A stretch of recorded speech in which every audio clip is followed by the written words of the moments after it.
I ain't gonna lie. I ain't gonna lie. It is the 13th? Yup.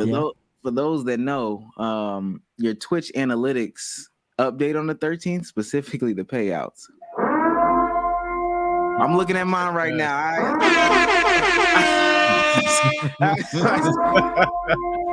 Hey, nah, but really though.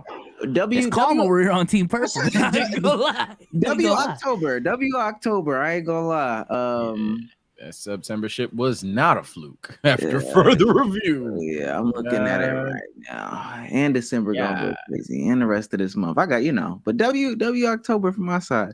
I just wish I could post my VODs. Someone on TikTok said, "Is Twitch doing that bad?" Y'all streaming on TikTok? We're live on both, bitch. What the fuck? Oh, posting your VOD more gets you? Because it still runs ads, doesn't it? Yeah, probably. I'm assuming so. Because it's a little different because I ain't been able to post my VODs, but I'm still good. I might have to take that. What, because it's muted? Nah, because the shit that I be streaming sometimes be like full-blown TV reactions. What the kick payouts looking like, Damo? I hate this. I got my last one not too long ago because I've been Team Purple over the last month and a half. There we go. Okay. Well, let's really get into it, ladies and gentlemen. Welcome back to another episode of the Let's Keep It a Buck podcast. Yeah, only podcast in which we do something different every single stream. Oh my God, there's your boy Marv with another 10 games. Holy shit. The only podcast when niggas find out about it, they change their tune real quick. Ladies and gentlemen, we'll talk about that later. What happened? Oh, we gonna see Sage. Oh my God. Oh no. Is Buddy coming through? Who? Never mind. Nah. Oh, hell no, he's not coming through. Oh, the fuck? Pause. Oh no. Yeah. I mean, if you got beef, I got sausage. I mean, bang. Stand on business, ladies and gentlemen. Stand on business, please. That's the quote of the day. Please stand on business. Because when you don't, it look crazy. I'm scared. When you don't stand on business, you look crazy. So please stand on business. I'm scared.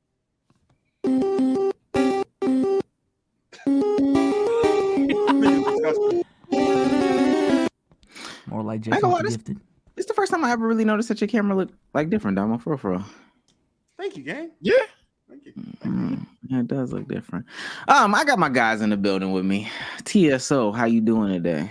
I'm actually feeling pretty shit, brother. But here to keep it a buck regardless. Here to turn up regardless. At some point, you ain't going to recognize that I'm sick, chat. I'm fighting through pain right now. I see a lot of your favorite franchises going through pain as well. Don't worry, mine just there as well. In my random football segment of today, let's just say it's gonna be a fun one. It's just gonna be a fun random football segment for today. The Berg is the worst team of all time, but let's keep going. B Souls, how you doing today? Doing good, man. Doing great. Got my Filipino hat on. Represent. Because I miss Filipino Heritage Month, apparently. So. Yeah, insane. I need to make it up. What? You miss Filipino Heritage Month? I think it was in October, and I just didn't mention it. Oh my God, that's crazy. Yeah, man. So I have to, Damo, how you doing today? Man, I'm doing spiffy, doing nifty on 50s, 55th type shit. It's just been great. That's good. That's good, man. Listen, there's a lot to talk about. Yeah, I'm good. Talk about today. Fuck it. Let's get right into it. Raise your hand if your team is 0-4 since a big trade. Wow. So nobody's a Clippers fan up here. That's crazy. That is crazy. No. Fuck no, boy. That is super crazy. Look, I no real way to beat around the bush. I know that y'all saw that the Clippers were 0-4 since the James Harden trade. Has anybody been watching the games though? Like, be honest with you, because I tuned in a couple of them. I've watched more Philly because I've wanted to see them more than the Clippers. I obviously have watched a couple Clippers games, but I even have Maxi's 50-point game on in full right now. But man, I ain't gonna lie. I guess we're gonna start with this. I'm brag rapping, called it. I'm brag rapping, called it 100% down the middle, home run out of the park. I told motherfuckers, yo, Philly has an opportune chance. Granted, I think the next step is probably to trade Embiid because I don't think this team is going to win an entire championship. We'll talk about that when we get there. But man, I told niggas, yo, if Maxey has an opportunity to showcase who he is, and the other niggas just aren't as bad as a lot of people are saying they are, this team could do something and be like a third-ish team in the East. Now, do I think they are legit going to be the third best team in the East? Probably not, no cap. But this Sixers team is going to be live. I think the Sixers team is going to be live, and they got hella picks if shit goes wrong. And the Clippers, unfortunately, but fortunately for a Lakers fan, the concerns all there. I mean, we all brought up the concerns, and they are all there. Like, my God, it's just James Harden is, unfortunately, what's even scary about than what we were saying. He doesn't even look like he's warranting the non-fit. Like, he doesn't even look like he's that damn good enough thus far. And it's only been 4 games. But he doesn't look that good enough to be causing the lineup issues that he does. So it's a nightmare in LA. I ain't gonna lie, a nightmare in LA. I was definitely more optimistic on the trade when it first happened, but I was banking on the fact that they were gonna bench either James or Russ going into it. They didn't. So now I'm seeing what that lineup is playing out to be, and it looks nasty as fuck. I will say I think defense is genuinely more of a problem for them than offense. Zubac is getting picked apart. They have no rim protection when Zubac is off the court. They're running like Kawhi, PJ Tucker, and or Paul George at the 5. It's looking nasty out there. Hey man, I think one of James Harden or Russell Westbrook just needs to suck it up and go to the bench if they're really trying to win. But if they're just trying to bullshit and vibe out in LA, hey, just keep playing. I was gonna say that before Damo goes. I was gonna say that. I mean, I know people want to talk about Harden. My God. And I remember when Lakers fans loved this guy. Zubac should not be in the NBA. I'm going to keep that a game. No, as a primary interior, as a primary that's what I'm saying, interior defender of your team, that's not who he is. I don't even think he was that for us. We had some garbage-ass centers like Benga, Jordan Hill, all them niggas. We was like, that's a better defender than Zoo in the clutch. Nah. I'm seeing him get cooked at every turn, offensively, defensively. I think he benefits a lot from any good statistic that you can like look at bright side, like, okay, 1.7 blocks. He's the only one out there. And trust me, 1.7 blocks does not tell the tale of him as like a rim protector at all. It's also easy to just bring him out the paint.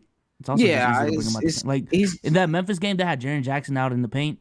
And like Zubac, like that's the only thing he provides on defense, and he just wasn't even necessarily there, at the 3. He was just not in the paint. Yeah, he was not in the paint. And he's go ahead, because that's not the guy. But go ahead. Well, no, I was going to say when it came to the trade, I was half right and half wrong. Half right in the sense that there's a terrible look for the Clippers, and I'm not going to lie, there's not a conversation. James Harden needs to come off the bench. Russ was already a guy to come off the bench when he was he was on the Lakers. He came to the Clippers with the promise of, we'll let you be Russ and see where it goes. And you see in the playoffs, he was the best player on their team. Best energy. He's playing fine. He started the season off playing fine. There's no reason why Russ is coming off the bench. James Harden came over to this team. James Harden requested to come to this team. James Harden is the guy that's really struggling more than anybody. James Harden should be the one to come off the bench.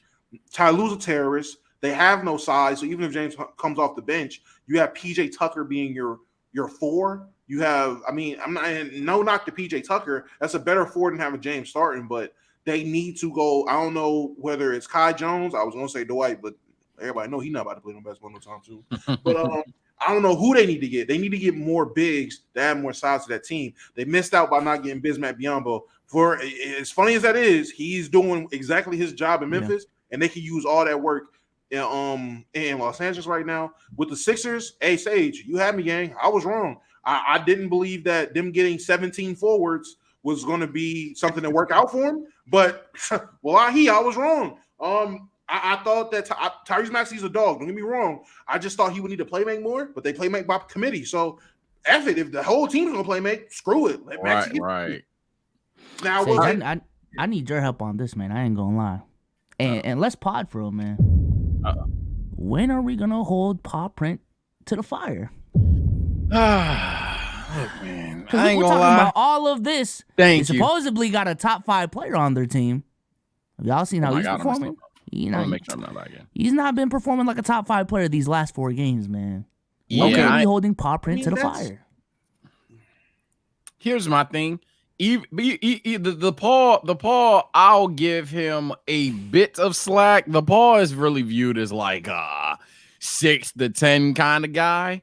But I've said for years he's one of the most protected players in the world, in the sense of nobody ever talks about him because he doesn't talk.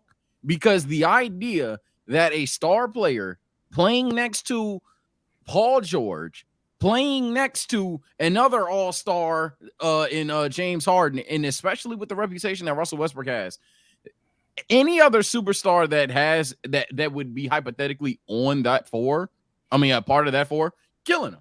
No shadow of a doubt, you're killing them. Instead, people talk about the Clippers as a team, and then even on top of that, there's teams out there that don't make a lot of sense. We get on Phoenix's ass all the fucking time. KD was just busting the Lakers' ass the other night. Like at the end of the day, you would think that he's just gonna go out there and just fuck shit up regardless, and it hasn't translated to any wins. I know it's only 4 games. Y'all gonna claim overreaction, but none is crazy. And man, look, bro, I need him to step the fuck up. I need him to step the fuck up, because it's not like it's even like a Luka situation that someone just mentioned, where the roster, we're all thinking, ew, this sucks. No, the roster has talent. The roster has talent. It doesn't mesh perfectly, but the roster has talent. He can't be 0-4, bro. He can't be 0-4. He can't not look as hyped up as he's been for years and years and years. Now, if you think those conversations were wrong to begin with, then that's a fair argument. So let me say this, because I didn't get my chance to go. First of all, I'm looking at the 0-4 for the Clippers, and I want to also bring this up specifically regarding the 0-4. The big 4 in 4 games: Kawhi 18.8 points per game, Paul George 17 points per game, Russell Westbrook 14 points per game, James Harden 13.5 points per game. The Paul George is playing phenomenally before this, notably so. But what I want to say, though, is that I think that we had a lot of false hope for the Clippers beforehand with the little wins that they had, or whatever the case may be. And little wins is kind of crazy, but with the performance that they had, they were 3 for 2. And I don't even think that they were beating like impressive teams, if I'm not mistaken. I want to check the schedule right quick. They beat the Trailblazers. They lost to the Jazz. They beat the Spurs. They beat the Orlando Magic, and they lost to the Lakers in overtime. And they lose to the Knicks, the Nets, the Mavericks, and then the Grizzlies. Now, the Grizzlies is definitely a bad loss, but the other teams are, they're good teams. I ain't gonna lie to you. And the Lakers are a good team, but this was before the trade. And then who they beat, beating the Trailblazers, beating the Spurs. I think this is a game where Vic had a bad game or whatever. Or was it Sochan? One of those two had a bad game. And then the Orlando Magic, I guess that's cool. The Orlando Magic isn't, they're 5 for 4. They're 6 in the East. They're not the best. That's a good team. That's an okay team. But I think, and Damo said the whole Ty Lue thing. I don't know what the problem is with Ty Lue, even with Kawhi. I think that honestly, life is just about, that one decision that you make. And that one decision that you make could really fuck shit up. You know what I'm talking about? So in hindsight, like, Kawhi should have never made the transition from the Spurs. In hindsight, he maybe should have never made that transition from the Raptors. But now he's in a situation, and maybe kind of like Kyrie Irving, where you're finding out, hey, it's kind of hard to win in the league. You were dealt some pretty good hands. I'm not gonna blame you. I don't think he's a bad player. I think he's exceeded a lot of expectations, or he's more than what he's supposed to be. And I think in a different situation, he could be that. But given the cards that he has dealt, this is just what he can put out. And the same thing with Ty Lue. I don't think Ty Lue is necessarily a bad coach. I think it's really hard to coach Paul George and Kawhi. And then I also think it's hard when you add Russell Westbrook to that. And then I think it's even harder when you add James Harden to that equation as well. and you have to pull these guys to the side and say, "Yo, somebody, we got to come together and win." That sounds like the most Disney Channel speech ever for this Disney Channel ass team. These are the cards that you do. Yeah, you got to do what you got to do. Oh, go ahead, Dom. My bad. I'm just saying with Ty, well, there's multiple things, but Ty Lue, he's a small ball merchant. That's his problem. Shout out Andrew. But Andrew, yeah. What is he supposed to do? He's a small ball merchant. I mean, not be a fucking small ball merchant for one. Let's start there.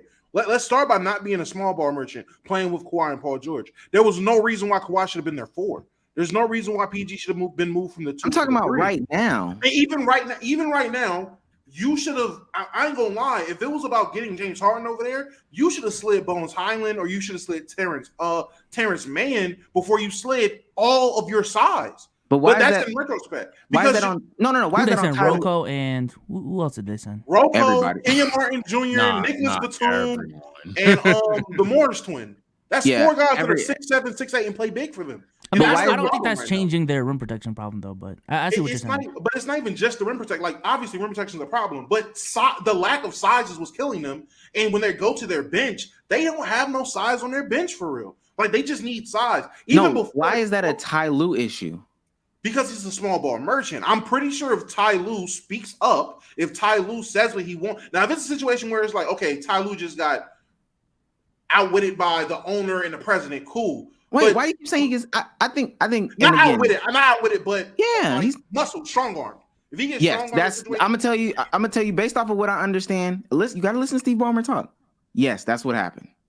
And not strong with it. I don't doubt that they didn't ask him, but they have GM, they have basketball operations, they have a job. You do your job.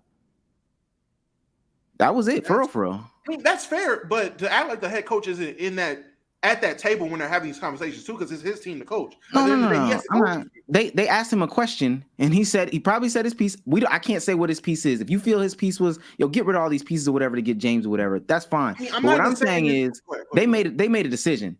They made a decision. You can speak your piece all you want, but they made a decision, and he just got to coach what he got. Even going into this season, if this team was constructed a bit differently with Ty Lue speaking up, I don't think Ty Lue spoke up because of the way he likes to coach, and his team fits that. He's a small ball coach. This was a small ball roster. That is all I'm saying. Historically, Ty Lue is a small ball merchant, and that bites you in the ass when you're playing teams that play big. That's it. That's the only thing I have with Ty Lue.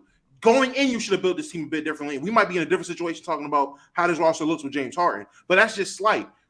On the grand scheme, I just can't see how that's Ty Lue's fault, but go ahead. I'm not blaming the whole thing on Ty Lue. I'm just saying if that wasn't his coaching style, this team would not be built like this. That's a fact. They built this team around how he likes to coach. It's his regime. He's a small ball coach. They got small ball players. I don't know if that's necessary. But go ahead, continue. Okay, cool. Whatever. Cool. I don't think niggas know what they're talking about in terms of Kawhi's last 4 games. Kawhi Leonard has not played that bad in the totality of the last 4 games. He's had a bad game here, maybe a bad game there, but it hasn't just been he's fell off a cliff since James Harden got there. Yes, I'm not saying he's been perfect. He's had a bad game or two, but it's not just been, this is your top 5 guy over that shouldn't have been something that's in question. You're getting a ball dominant guy next to a ball dominant guy as your guard and shoot as both your guards. There's only so much you can do. This team is in disarray. I think it's and I understand everybody wants to crucify Kawhi Leonard because so many people are loud and mighty about Anthony Davis all the fucking time. So everybody's like, where's that smoke for Kawhi? I don't think y'all realize that smoke's been there for Kawhi. Who the hell has been giving the Clippers the opportunity? Who's believed in the Clippers outside of Clipper fans for real? Everybody, Sage. Hey, Sage. From what I've seen, I've still been saying the Flippers gonna flip. From what I've seen, that's been a known thing to say the Flippers are gonna flip. Now, if you get Russ stands hyping it up, those are Russ stands. If James Harden stands are hyping it up, that's James Harden stands. But anybody who knows, it's still the Clippers are gonna clip. I'll tell you this. I agree with you in terms of the Clippers going to clip. However, the explanation for the Clippers clipping is different. What I consistently hear time in and time out, Souls, correct me if I'm wrong, when we get this on Souls and Sage, especially whenever we talk about the Clippers and go heavy on the Clippers, they always just bring up the injury and they act as if the Clippers are always healthy, they will always win. It's been like this since 2020, and I've consistently been like, I don't know.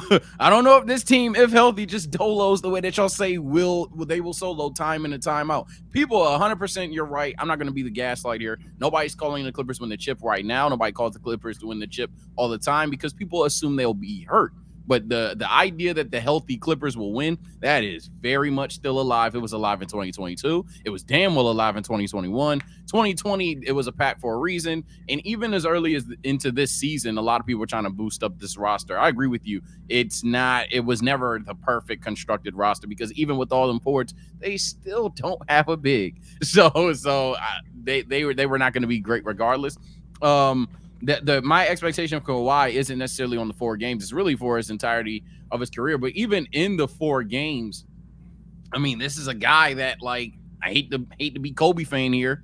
Y'all will say no diffs Kobe, best 2-way of all time, top 1 at some point in his career. You tried to push it since 2018, mind you. Prime LeBron is playing that season. You damn well pushed it in 2019. You damn well pushed it in 2020. And he kind of gets away from a lot of the scrutiny that a guy like a Jason Tatum, a guy like a Anthony Davis. Hell, nigga, y'all motherfuckers start turning on Anthony Edwards before y'all start talking about Kawhi Leonard at times, and it's just kind of weird.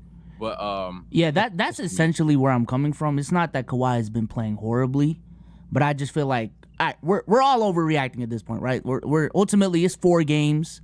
All right, there's still a lot of season left. They still have a lot of time to turn this shit around. While we're overreacting, I'm trying to see where the consistency lies, and I'm seeing James Harden be blamed more. I'm seeing Zubac be blamed more. I'm seeing Ty Lue be blamed more. Meanwhile, again, this dude that's supposed to be compared to the Giannis's of the world when he's healthy is putting up 19-4-3. Not that he's playing, not that it's bad, but for the standards that we talk about these dude when he's healthy, Kawhi or KD, Kawhi or LeBron. If those guys are in his position getting this amount of help, we would be holding them to the fire. That's all I'm saying. I don't think that's the case if you use common sense and context of his team is being built terribly bad. Like I don't think this common sense applies to LeBron and KD. I'm just saying. No, but real shit with LeBron James, whenever he doesn't have adequate talent, people can acknowledge that. Now they'll be called a bronze-sexual, but it's common sense. When he's losing to the Warriors with just Matthew Dellavedova, it's like, okay, how much are we really going to crucify LeBron? When he's in the finals of 2018 as an old man and his second best player is who? J.R. Smith? Is it really much scrutiny and criticism to hold him to the fire at that time? In the finals, though. Again, let me round out my point. I'm just saying, when it comes to guys that don't have the talent around them or their team is being a terrorist, I think it's fair to be like, all right, I mean, I can't just sit there and say, ball out. You're not in a situation to just ball out and win. And I don't know about you, Souls. I don't know about you, Omar. I definitely don't know about you, Sage. But if we all agree that this is a bad move for the Clippers to get James Harden there, no one knows how it's going to work, and then it's not working, the hell are we sitting here about to be like, oh, yeah, Kawhi, niggas said you was top 5? Like, what are we doing? I don't think that was a bad move, per se. For James Harden to go to the Clippers? Yeah. Because again, Steve Ballmer told me what he was going to do, what he was trying to do. The nigga paid $4 billion to put some stadiums together. His objective is to sell some damn tickets. I'm sorry, y'all think niggas is trying to win games and do. No, he is trying to have the best show in town. And the best way to have the best show in town is to have all these players and star names. With Kawhi, you can get hurt for 2 weeks, buddy. Guess what? You still buy a Clippers ticket. You get Russ, you get Harden, and you get PG. PG, you can go down, buddy. That's fine. You still got Harden. You still got Russ. You got Kawhi. It doesn't matter. I don't think I was talking about who was wrong about the trade, et cetera, et cetera. I'm still maintaining I'm cool. I'm cool, to be honest with you. Why? Because I think these niggas want to sell tickets over anything. And they're doing that. They just got to bench one of the guards. They got to bench one of the guards. They got to bench one of the guards. I guess we can move on to segment because I'll just have to agree to disagree. But I just want my point to be clarified. I'm not necessarily, I don't know what Bezos is. I'm not necessarily questioning, is Kawhi top 5 in terms of 4 games? My point has been consistently over the years, of watching. Go back and watch older pods. Go back and watch older Souls and Sage videos, and especially old TSO Sage videos. My question over the years has been, yo, are y'all gassing Buddy up and then not holding him accountable to the expectations that you get from being at that level? Because when you're at that level, you get absurd, crazy, goofy ass takes. You get absurd expectations. Now, am I arguing I'm mad. I'm sorry, because I am arguing this. Now, being wrong isn't necessarily always a good thing, but people have been wrong about LeBron James and held him to standards that shouldn't have been that he shouldn't have been held to if they used their brain and made sense. They do that to Kevin Durant all the time. They do that to Giannis. They do that to Jokic. They do that to every other player. It doesn't happen to Kawhi. When it's Kawhi, now niggas got their thinking cap on. And that shit is kind of nasty. In my personal opinion, that's gross. But hey, I can see because we just agree to disagree.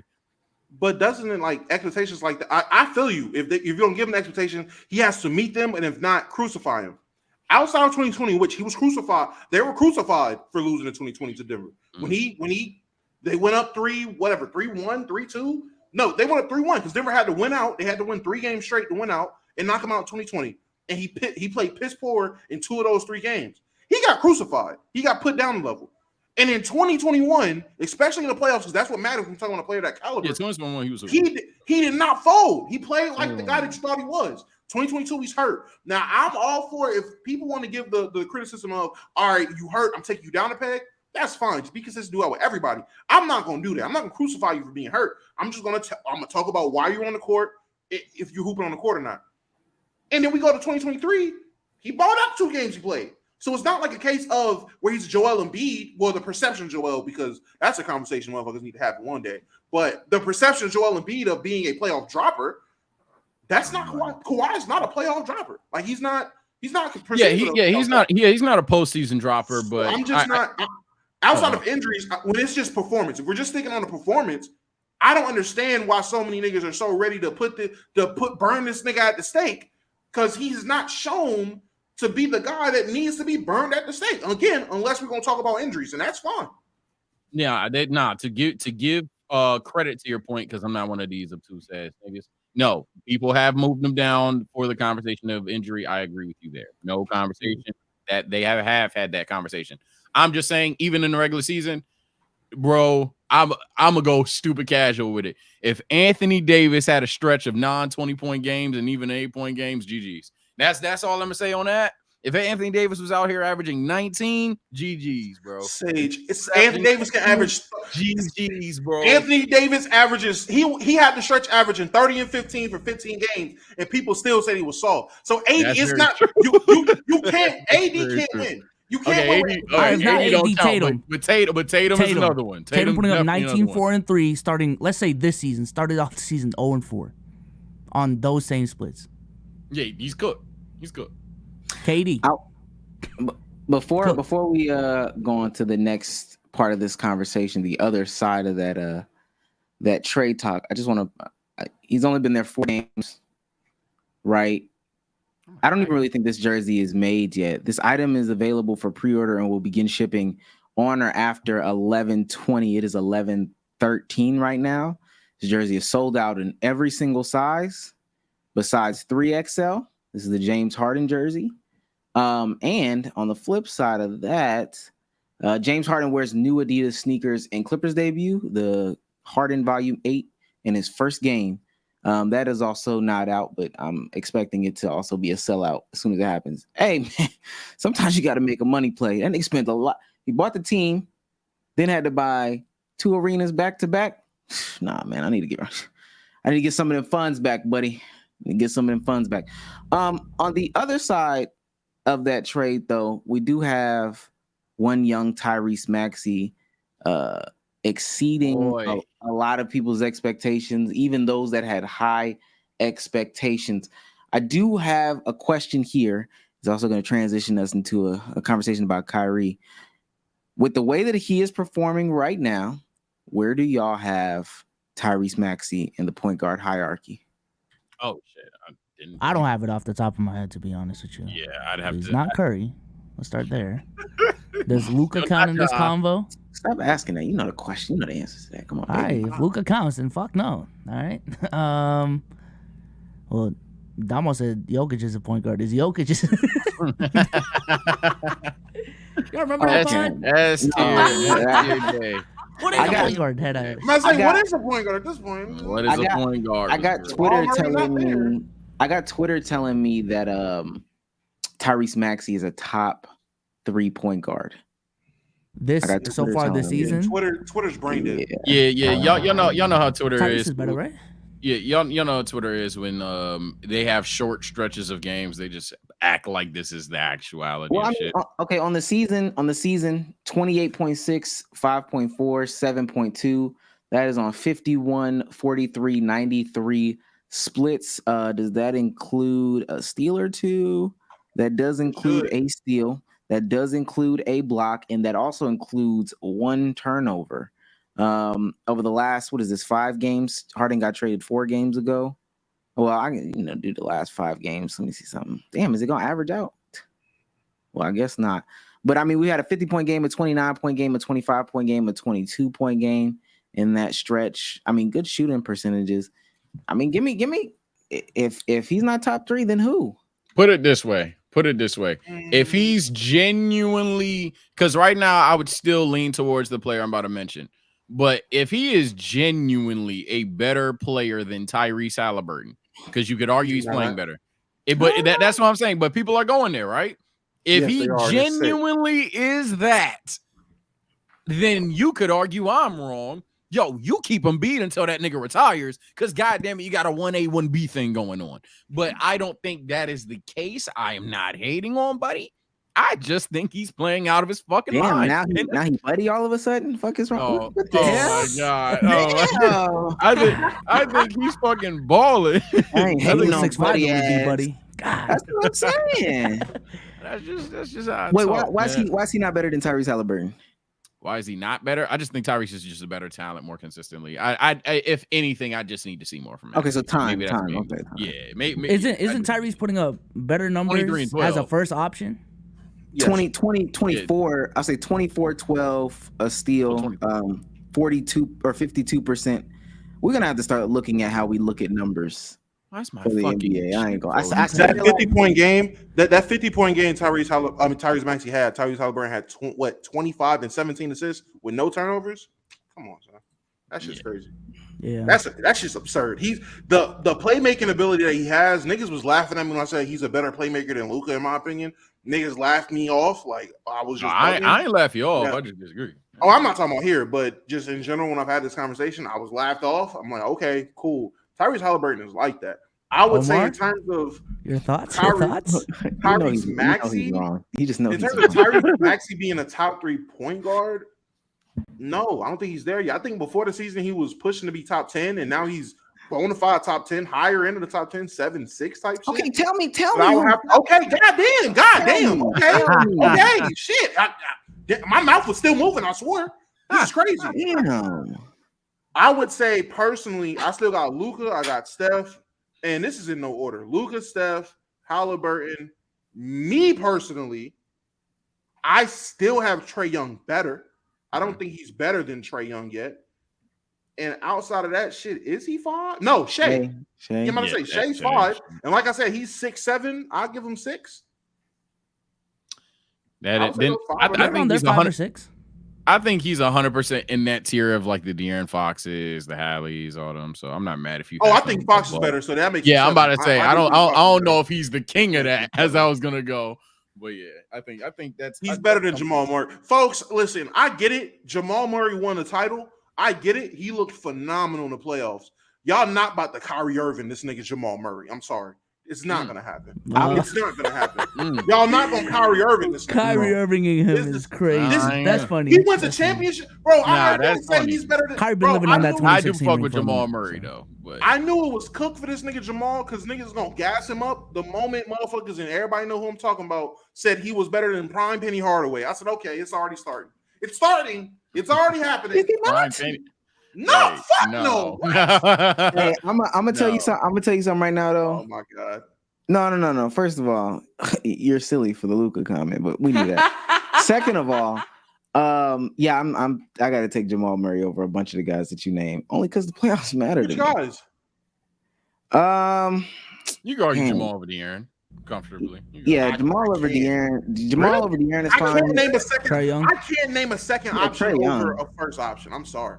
I can't name a second that's option, true. especially a second option playing with a guy like Jokic. If we have somebody in Maxi's situation, if Jamal Murray was playing with Joel Embiid, I would be so much more confident having this conversation. Bro, Jokic does Hold on, so go ahead. much on the offensive end. Like, nigga, But why can't But that? that's fucked up though, because Jamal is proven at times when Jokic ain't got it, and I know he rarely does it. I'm gonna say, when are these times? Yeah, please. It's rare. But I have seen when Jokic ain't got it, Jamal Murray step up every time. Like every time. That's not like Kobe. So you would have thought T-Mac was better than Kobe. Yeah, he would have. He No, would I have. wouldn't. Right? No, Why not though? I literally just so I guess I'm speaking fucking Mandarin. I literally just said Mandarin oranges. if a guy was in Tyrese Maxey situation as a second option, playing behind a guy like Joel Embiid, I could easily have this conversation. I could see it that way. But because of how Jokic plays and what he does, I can't give it to Jamal Murray. When you have a big like Embiid who's more of a traditional dominant big, not a guy like Jokic who is literally the system, the offense, he's out playmaking the point guard every night. Like, Jamal Murray is in a Kyrie role. Niggas was saying this is what I'm saying. You're not about to Kyrie or Irving Jamal Murray.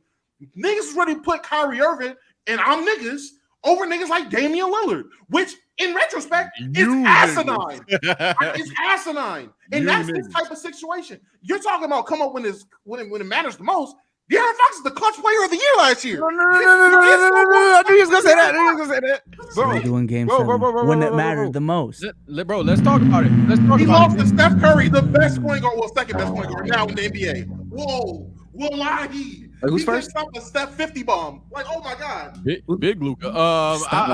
Luka's one. I'll say this.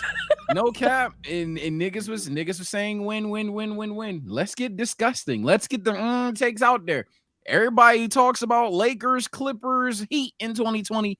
Yo, y'all kind of just said fuck Jamal performance in 2020. That nigga went the fuck crazy. Are we not going to talk about it? Are we not going to talk about when he came back off of the ACL injury? I told niggas, yo, 35. I think Bubba Murray's not a fluke. I think that nigga's real. And until February, when he gets hurt again, that nigga was hooping the exact same way. Then he goes to the postseason, hoops the exact same way. That nigga, Jamal Murray, one of them ones. I'm just trying to say. And what I was gonna say in this conversation too, why can't the conversation be all right? He does all this with Jokic, primary because Jokic does all this. Why can't that be an argument for a hindrance? Like, couldn't that hinder who his potential could be? Because I could only imagine if he was allowed to do what Trae Young does. I'm pretty sure he would be able to shoot better than 36% from the field. I think that's true. Cook. Man, now niggas are saying Cook, and we're doing that. This is real. I ain't doing that. No. This really reminds me. And hey, listen, this shit's fun for now. This reminds me of how niggas. I'm about to say this is how niggas was gassing up Kyrie. I get it. Hey, what if Kyrie was the number one option? You went to the fuking Boston, and it was cute for a bit, and then you realize who Kyrie was. Some guys are just he was balling in Boston. What the fuck? Again, that's fine. It was cute for a bit. And then it wasn't when y'all started getting bounced with him. It wasn't cute no more. When he got injured, and then Jamal Murray and everybody else, not Jamal Murray, but Jason Tatum and everybody else stepped up and wanted a bigger role, he comes back, and then he plays bad in the playoffs. That wasn't typical Kyrie fashion when he was with LeBron James, but when he has to lead the youngins, now he's looking bad in the playoffs because he's the number one option, because shit's different. All I'm saying is with Jamal Murray, it's very fair to say that, how old is Jamal Murray? How old is Jamal Murray? How old is Jamal Murray? 27. Oh shit, my fault. 28. Okay. So all I'm saying is when it comes to Jamal Murray, if you give him his own team, you put him in a Sacramento situation. If you're telling me he looks as good as De'Aaron, hey man, we can agree to disagree. I don't think he does. You put Jamal Murray in a situation like Tyrese Halliburton, does he look as good as Reese? To me, no, he doesn't, but I can agree to disagree. Now, I could be wrong. I'm not gonna say that I'm the Why you stop in Atlanta though? Why you stop it? Why you didn't say Atlanta? Because you said Trae Young first, and then you didn't say if you put him in Atlanta.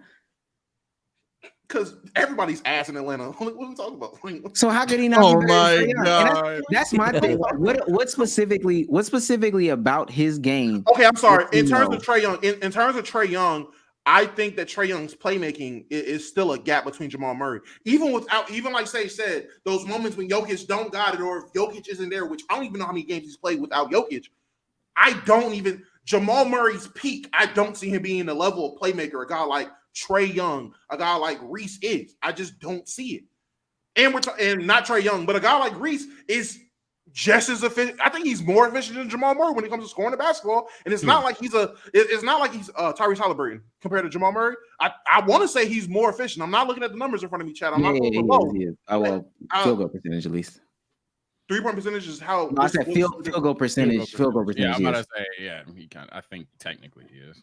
Okay, but in terms of efficiency, I think he's there, and he's putting up 23, 24 games. So Reese is getting buckets. It's not like Reese is a guy giving you Lonzo Ball scoring numbers with this efficiency and he's playmaking. Like, no, he's the number one option on the team, scoring like a number one option on the team, and playmaking like an elite point guard. That's different. Trae Young, even in the shitty situation that he's in, and he's not as efficient, and I'll give you that. I do believe Jamal Murray, given the shot attempts and volume of Trae Young, I can't even say that because niggas was saying that with Jordan Poole and he looked like shit. So I can't even say giving him more. Volume. You're nasty. You're nasty. You're nasty. No. Because now it's almost like you're saying Jamal Murray and Jordan Poole are on similar tracks. But I'm saying in terms of being a scorer, what's Jamal Murray's game? He's what? He's the bucket. He's a scorer. You're not looking at Jamal Murray as your playmaker. I think Jamal. I'm not saying defense is shitty. Also, he averaged with the lower usage that he has, he's still averaging 7 assists. I think given the usage that Trae Young has, I'm thinking given the opportunity that Trae Young has, it would be very hard. Unique, all stuff like that. It would be very hard if you got the ball in your hands that much, and I think Jamal Murray is still in that upper echelon of point guard class. Yeah, I think he could do what Trae Young does. I ain't gonna lie. Trae Young is not impressive, especially this season. Like, he's not impressive at all. That's fine, but again, I'm just not gonna assume he's shooting 29% from 3.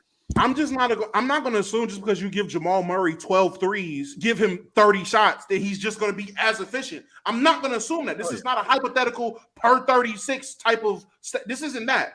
We're seeing a guy, and I'm not saying he's on the same level of score as Jordan Poole, but the conversation going into the season, which I even got suckered into because I kind of believed it too. You give a guy free reign, what can he do with it? Everyone just assumes he's going to take advantage of it. I'm not going to just sit here and say because he's so efficient playing with Jokic, I'm not going to sit there and, you put him in Atlanta next to DeJounte Murray and Jalen Johnson cutting to the rim and flashing out for a 3. Yeah, bro, he's gonna be as efficient and scoring more. So he will be the same or worse. Here's my thing. Jamal Murray, to give him his credit, yes, he's a second option. He's not a center. Jokic gets the more physical and or best interior defenders on the team. Jamal Murray is still actively getting that best perimeter defender. So he will get more defensive attention 100%, but I don't know how steep the drop-off would be. I do think he's not just going to per 36 stat 1-to-1 and be disgustingly efficient. But I do think he has experience playing against good, great, and even elite perimeter defenders. Because damn, like, he's the point guard. He's the point guard. Jokic is the center. And if you put up, I know endless forwards that can potentially guard the 5, but for the most part, you play motherfuckers like I don't know, Danny Green ass motherfuckers, for example, on goddamn Jokic, you're going home. So I think he has experience against those kind of defenders as well. And side note, because goddamn, if one more person types this, I'm gonna get mad. Did you just not say Ja? I said Ja way earlier in the conversation. Did you not say Ja? Was that intentional or an accident? Kyrie also wasn't mentioned. No, yeah. Tyrese Maxey is a better basketball player than John Morant. There you go. I think in terms of skill, listen, y'all know me. I was Ja Public's defender during his whole gun thing. I think people are starting to forget the limitations Ja has in terms of skill. I think y'all are forgetting how much of athleticism John Morant relies on the basketball court with his basketball game. And if we're talking about skill outweighs athleticism. I'm sorry, in my opinion, when we're talking about who's better. The more skilled player is better. I'm sorry. So, y'all, I'm not even looking at the chat. I hope niggas aren't sitting there boohooing and crying because I'm being honest with y'all. But that's the truth. John Morant, he might be top 10 in terms of likability, but in terms of point guard, like the skill of point guards, yeah, he's top 10. It's like 8, 9 maybe. But you can name some guys that are better basketball players than John Morant, in my opinion. Side note, I'm looking at Jamal Murray stats over the last 5 years without Jokic. Small sample size. Mhm. He's been hooping, man. I ain't gonna lie, What's even the without stats? Jokic, man. This is dating back to 2019, 21 points, 6 rebounds, 8 assists, good assist to turnover ratio, 45, 44, 96 splits. That's cute. Yeah. Sage, do me a favor. Whenever you get the free time game, when we're Talk talking to about Jamal Murray's game, go back and watch that playoff run he had where he Mhm. played phenomenal. Not gonna lie, he played phenomenal.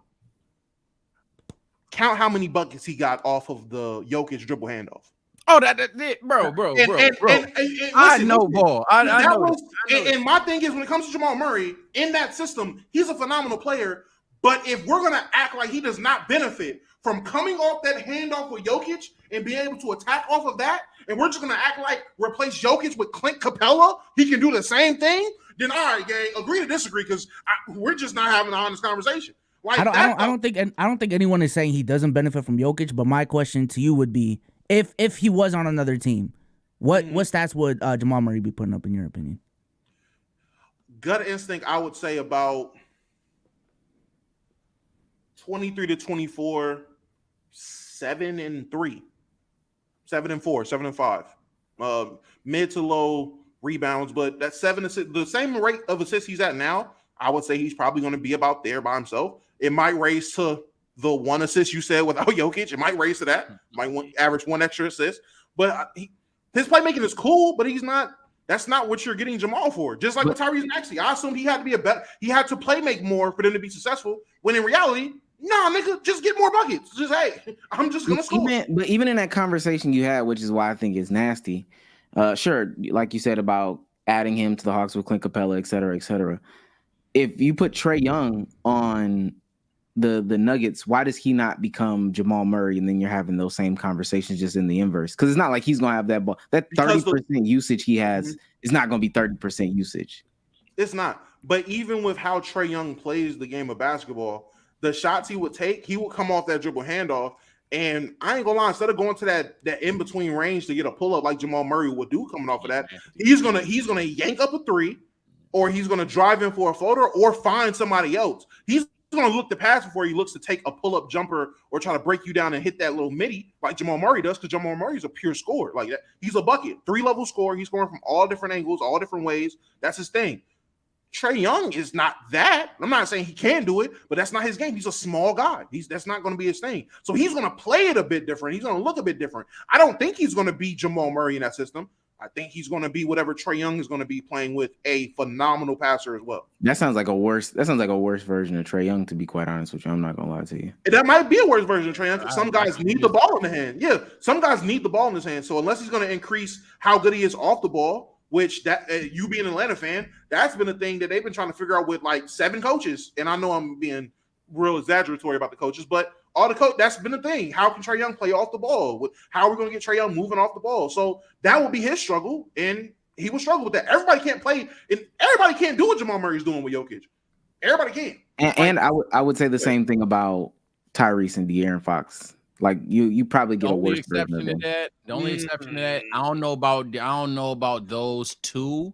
I think you could just argue that I'll argue that for De'Aaron Fox. I think De'Aaron Fox would look better. De'Aaron Fox would do. Yeah, De'Aaron Fox might do that shit in a whole different. De'Aaron Fox will look better than what Jamal Murray looks. He might fuck the paint up. But Tyrese Maxey, I probably agree with Omar there, because I think Jamal Murray, it's a simpler game, but way more effective. That nigga's an auto midi. I ain't gonna lie. To not to completely pivot the conversation, you really think that nigga better than Ja? I ain't gonna lie.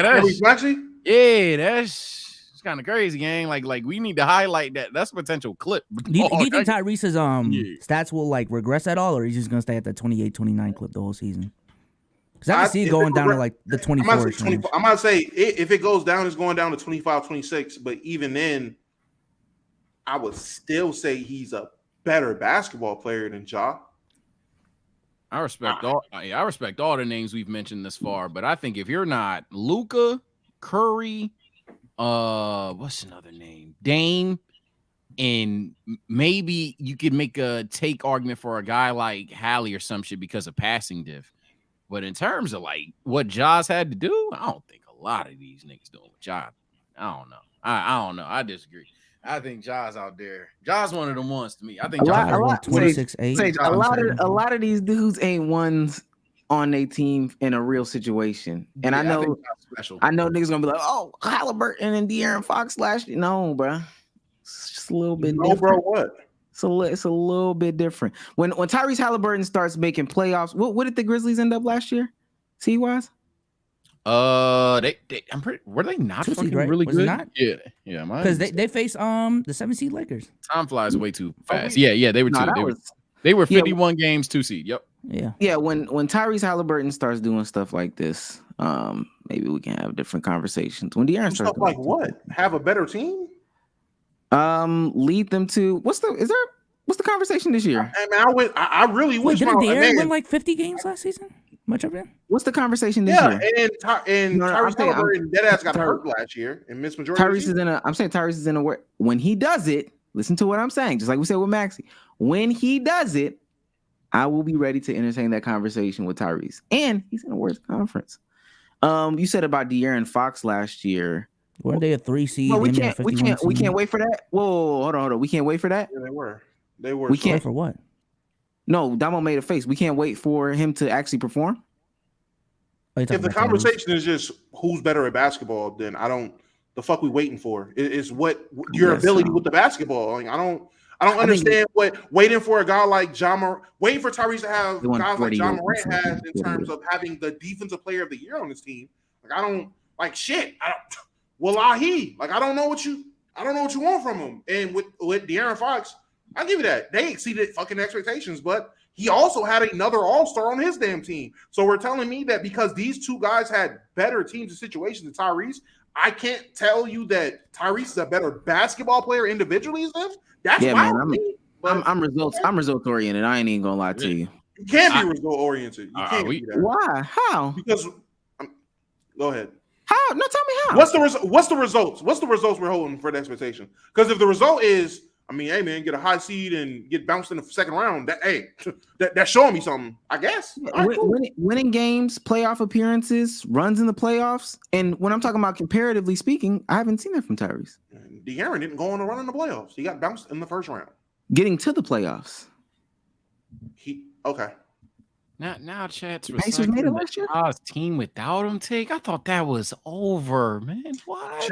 Chad's wild. That's What? over 2 seasons ago when they were actually good. That is That's crazy. old. That's such an old take. Oh my So you god! just want to wait for Tyrese to, you know what I'm saying, show even what he that got. season, he was cooking Golden State till he got hurt. Let's wait. We waiting on Tyrese. Maxey, right? We waiting on. I'm asking. We waiting on Maxey. I'm waiting on Halliburton too. Okay. Why are we waiting for some people but not waiting for other people? What people are we waiting on? We just said Maxey. Did I say I'm waiting on Tyrese Maxey? Because I said he proved me wrong already. I mean, I don't speak French. Oh, I'm sorry. What's up? He's literally just said that, dog. It's okay if it's not you. If it don't apply, let it fly. But we just said that. That's what the same thing.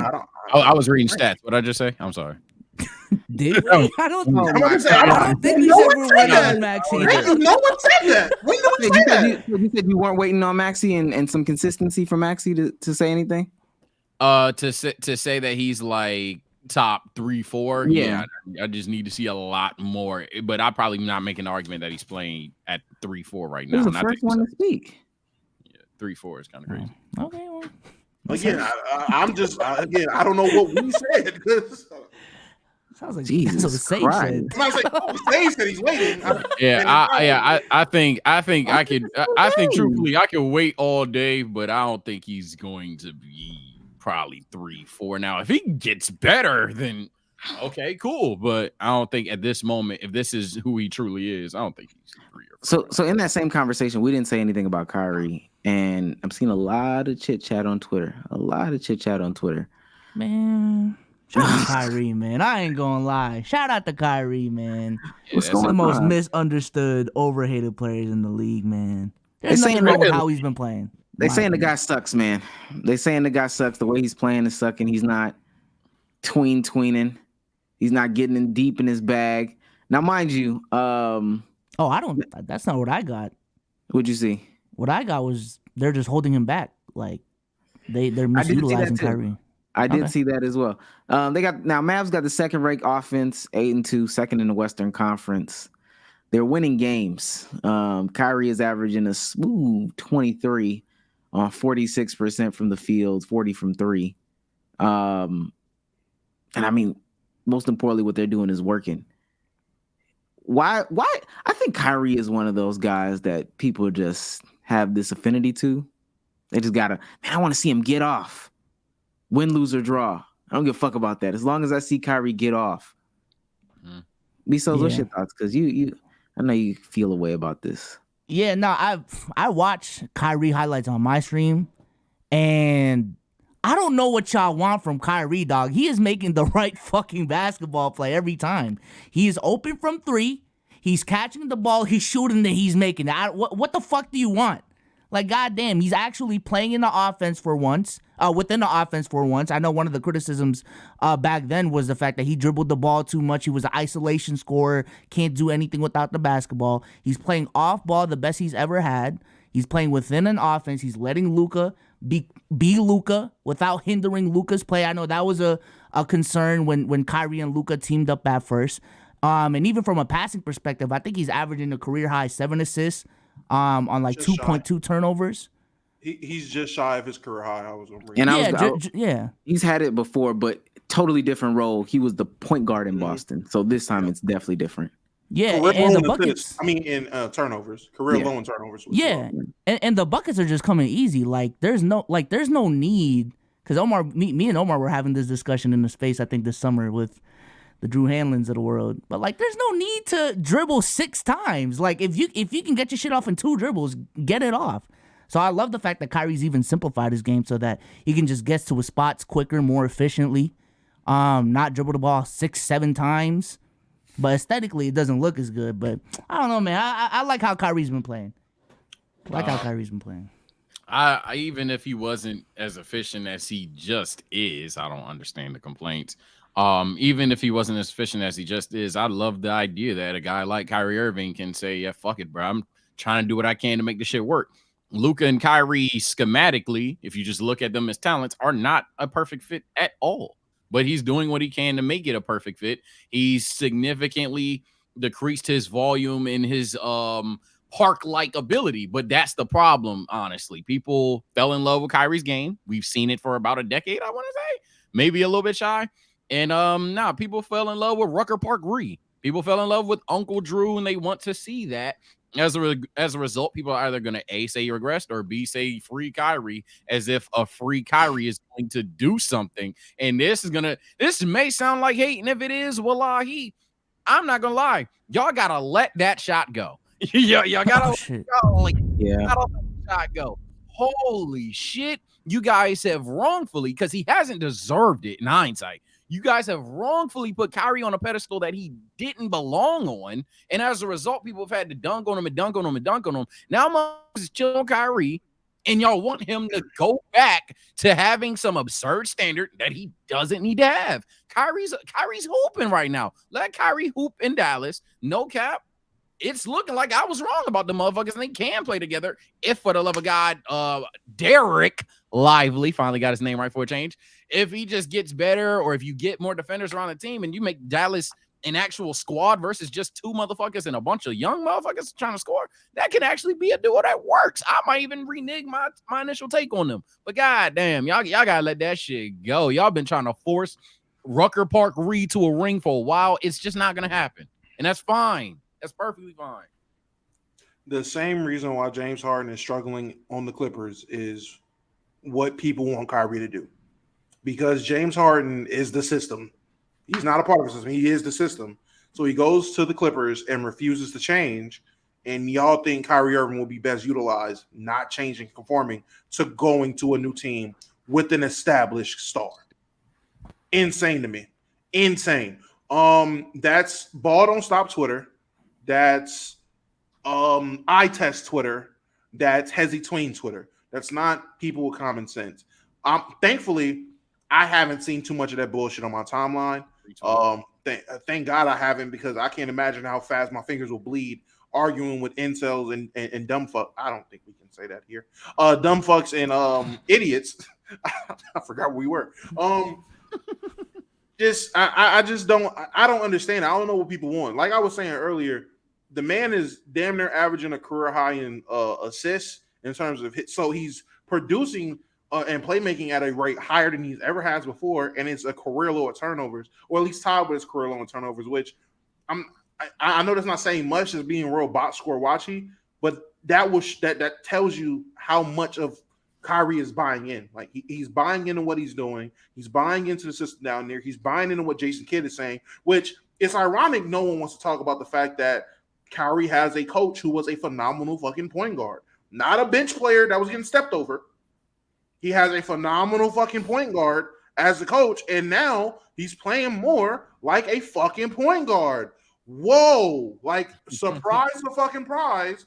The guy that came in the league as a point guard is now, when he's playing next to a phenomenal passer and scorer like he was with LeBron, instead of taking the scoring route, he's playing more of the passing route and scoring when he needs to.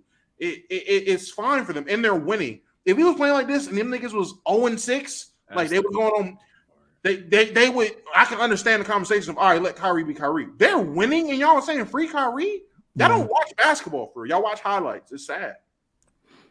2 seed in the West for them. And he dropped 35 last game, so I don't He like, did y'all have want that 35. watch that last game, bro. I'm looking at what Kyrie's done so far this season.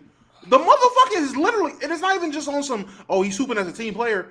Nah, the nigga, I mean, he started off He's kind of slow. hooping. Yeah, He's he started off hooping. slow. Yeah. He's playing basketball, motherfucker. 23, 7, and 4 on like 46, 40, 90. Like somebody cue the Bow Wow. This motherfucker's playing basketball. This is crazy. Sound like Jamal Murray. He's even getting his threes up. He had 10 threes last night, and 9 the night before, and 7 the night before that. Like, someone said I was just chatting, bro. I promise you I'm not here to cuss you out and shit. Please come up and explain. I don't drop understand. the Q&A link, by the way. Drop the Q&A I link. don't understand how the fuck fun. that people are irritated with anything Kyrie's done or anything Dallas has done with Kyrie. It's been nothing but a good. I did. Yo, real quick. Shout out to the 40 on TikTok. We're on Twitch, by the way. So if you want us to read your chat, I'm sorry. You gotta go on Twitch. I ain't gonna lie. Shout out to the 40 on TikTok. Shout out I will say this. Yeah, I mean, I watch a fair bit of the Dallas Mavs. They've mastered the "you turn my turn" thing. I think pretty well. It's feeling like Jay-Z and Kanye, which is nasty. I don't know if y'all saw. I saw this stat today that was like, Drake's "Her Loss" is now the most collabed album streamed ever, or whatever the case may be. And I was like, man, is that a collab album? Because it surpassed Watch the Throne. And comparing the two, I'm like, That's man, crazy. that's a collab album as opposed to this one.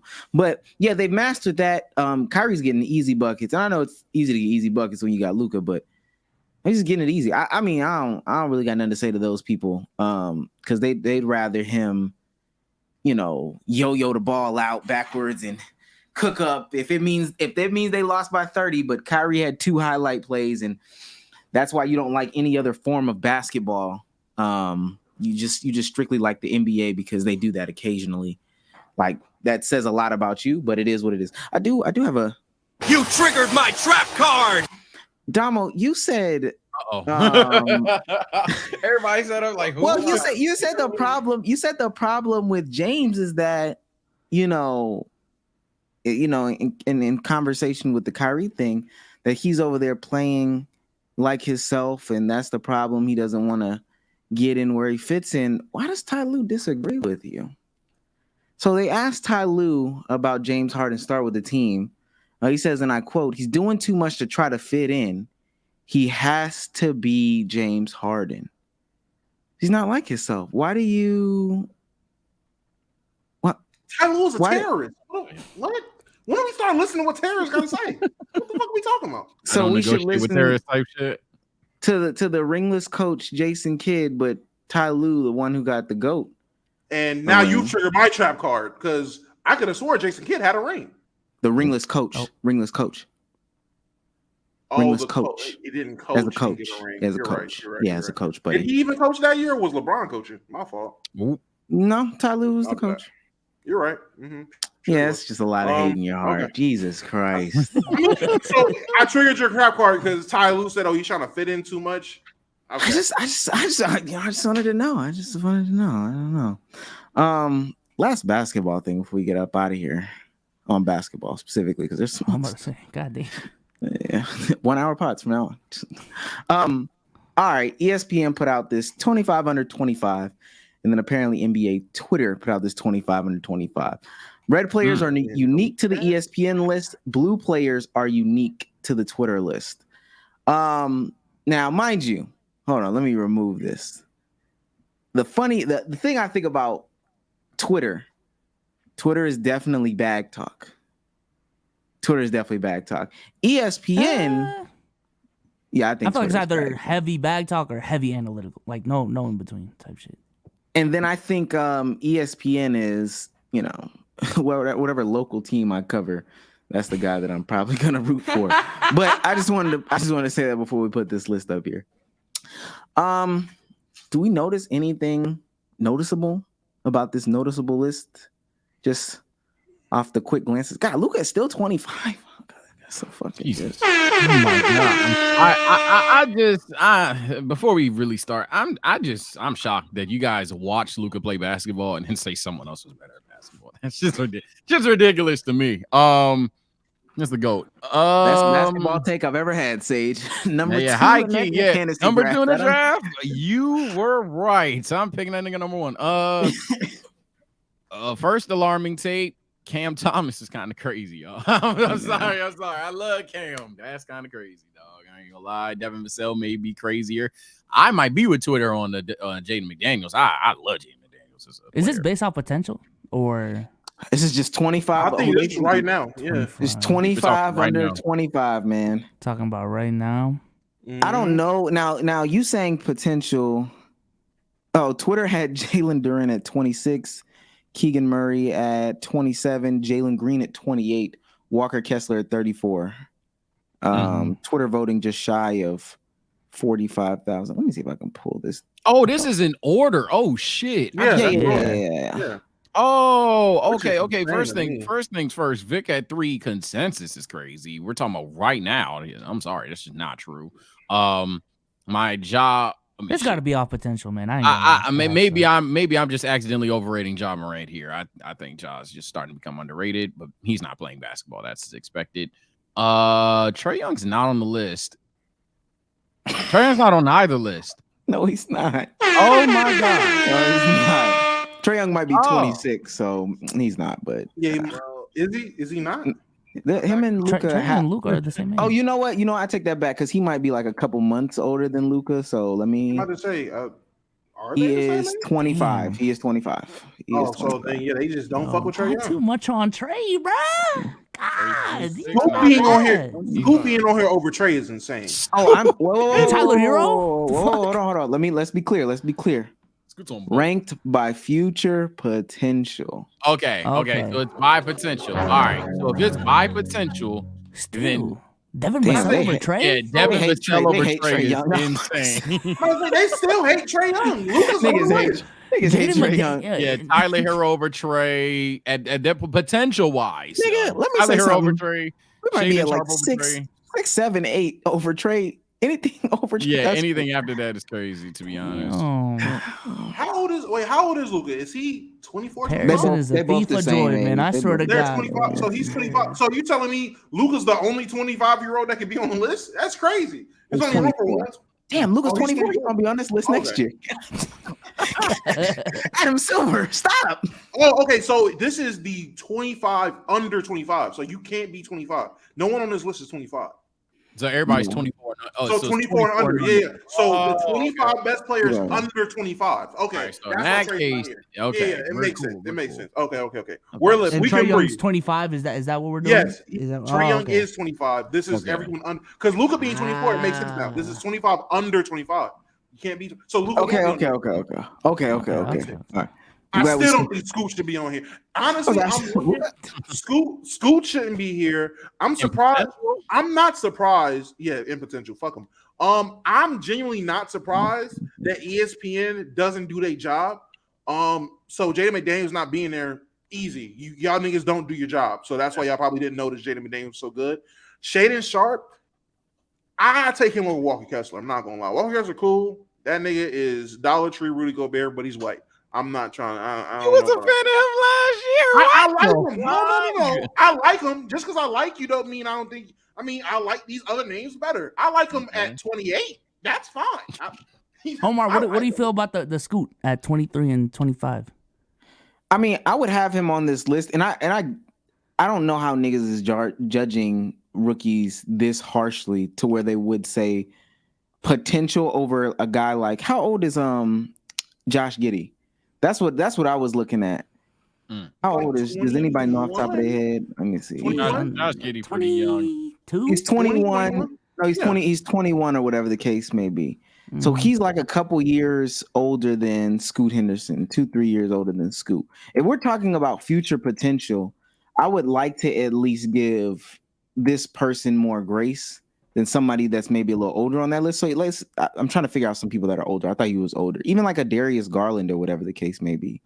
Like Darius Garland's pretty settled, if I'm not mistaken. Like he should be 24 on this list too, right?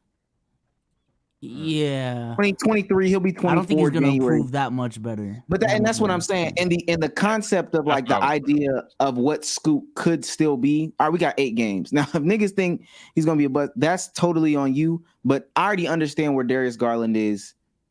I believe at the bare minimum, Scoot could get there. Type shit. Does that make sense what I'm saying?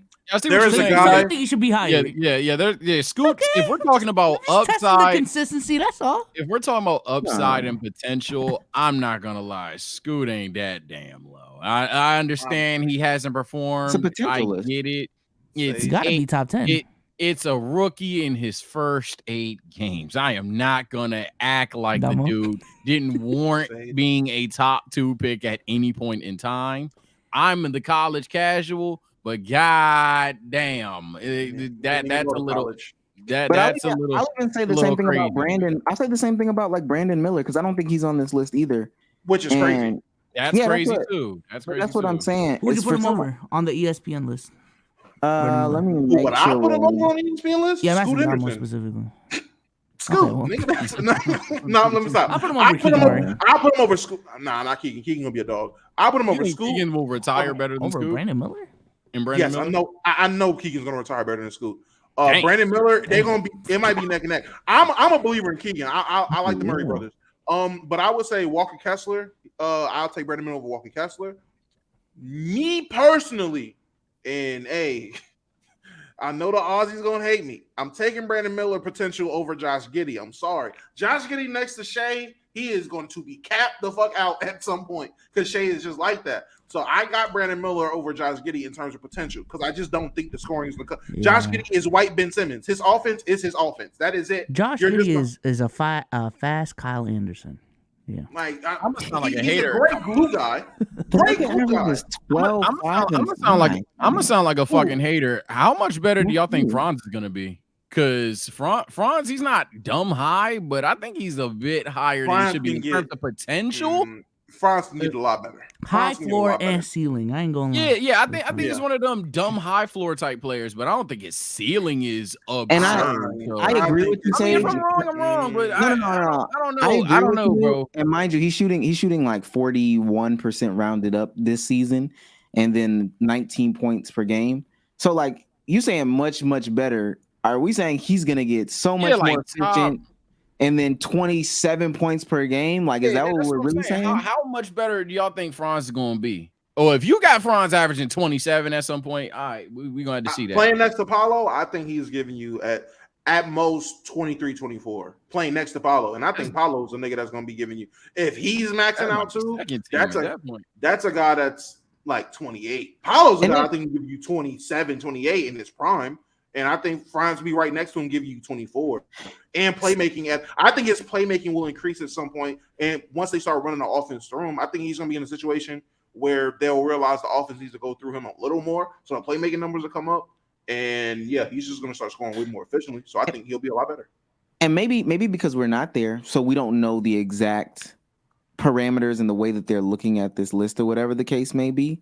But like, all right, Zion is literally going to be 24 next season, July, going into the next season. He's already at 22. He had a 26 season last year, and then a 27. Can it get much higher? I think the thing with a guy like Zion is the rate that he's at now. Like, what is he at now? Like 25, 26 points or 24? I do think Zion 22, 22 this year? Yeah. Oh my God. I mean, if he gets back to his old self, if he get no, but I'm saying if this But is what him could he going do? on, Like, yeah, I understand. yeah, if he gets back to when he was giving you 26, 27, 28, then that will make sense why he's top 10 on this list. Because 4 or 5 years, 4 or 5 years down the line, give you 28 points a game. That motherfucker's goddamn that's dominant potential right there. And to be honest with you, I'm not mad at a guy like Zion. I'm really like quote unquote mad about like Josh Giddey and maybe like Tyler Hero or whatever. Check too low. Yeah, Tyler Hero is kind of crazy to me too, because it's like, do y'all how good y'all think Tyler Hero's gonna be? Like, I'm not saying these guys is shit, but we're talking about a future potential. I don't think Tyler Hero's that 19th guy I'm trying to build around, y'all. I'm not gonna lie. I'm sorry. If there was an all NBA draft, but you could only draft 25 and under, like if we were a expansion team, Tyler Hero's not 19, dog. I'm sorry, and I'm calling bullshit right now. Y'all called him ass a month ago. So I'm not high on Evan Mobley too. That's crazy. Hey, Bezos, I was just finna go there too. Evan Mobley, Triple high J, floor, low ceiling guy. Triple J. Sorry, I seen Triple J at his peak last year. I don't know where. I'm about to say I don't know how much better Triple J is about to get. That's crazy. Evan Mobley, the offense isn't there. No, I don't. Now I'm done with having faith in this nigga. The offense, no. The offense. I think his offense is going to stay relatively where it is now. Maybe he gets a little more efficient shooting wise, but I think some of these niggas are just who they are. Like historically from what we've seen, especially coming out of the era that we grew up in when we were in school, watching these guys like, yo, a lot of these niggas is who they are, bro. Thank you, bro. It takes some extreme circumstances for motherfuckers to like genuinely change and develop. But like, if we look historically at guys like, I'm trying to think, where was James Harden at 24? Where was Russ at 24, 25? Where was these guys that are now in their low 30, young 30s, mid 30s, high 30s? Where were these guys at when they're 25? How many James of these might guys? be a bad example. But go ahead. Yeah, James. That was his second season in Houston. At 25? Yeah. 24. Even in Houston. But even when he was by his third season in Houston, you knew this motherfucker's gonna be a problem. Like you knew it was there. Definitely. But that's what I'm saying. Like you knew who these guys were by that time.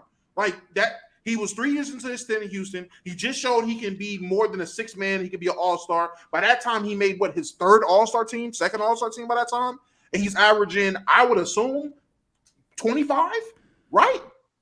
Oh, that third season, 27. Like you knew this mother by 25. You knew who James Harden was. Anthony Davis at 25. What was Anthony Davis doing for you at 24, 25? Sitting on the bench. Yeah, like these guys, for the most part, they are who they are. Now, are there some guys that maybe were good and then fell off? We would have to look. But for the most part, with these young guys, man, they are who they are by that time. It's not that much development going on. It might be slight developments. It might be a system change and they're used a bit differently. But in terms of Evan Mobley just getting this offensive bag, no, he's not.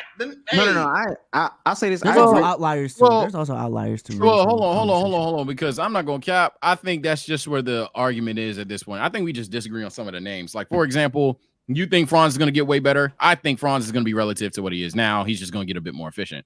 I think Evan Mobley's gonna get better. You think Evan Mobley's gonna pretty much stagnate. So I think we all are on the same mind track. It's just a matter of the names.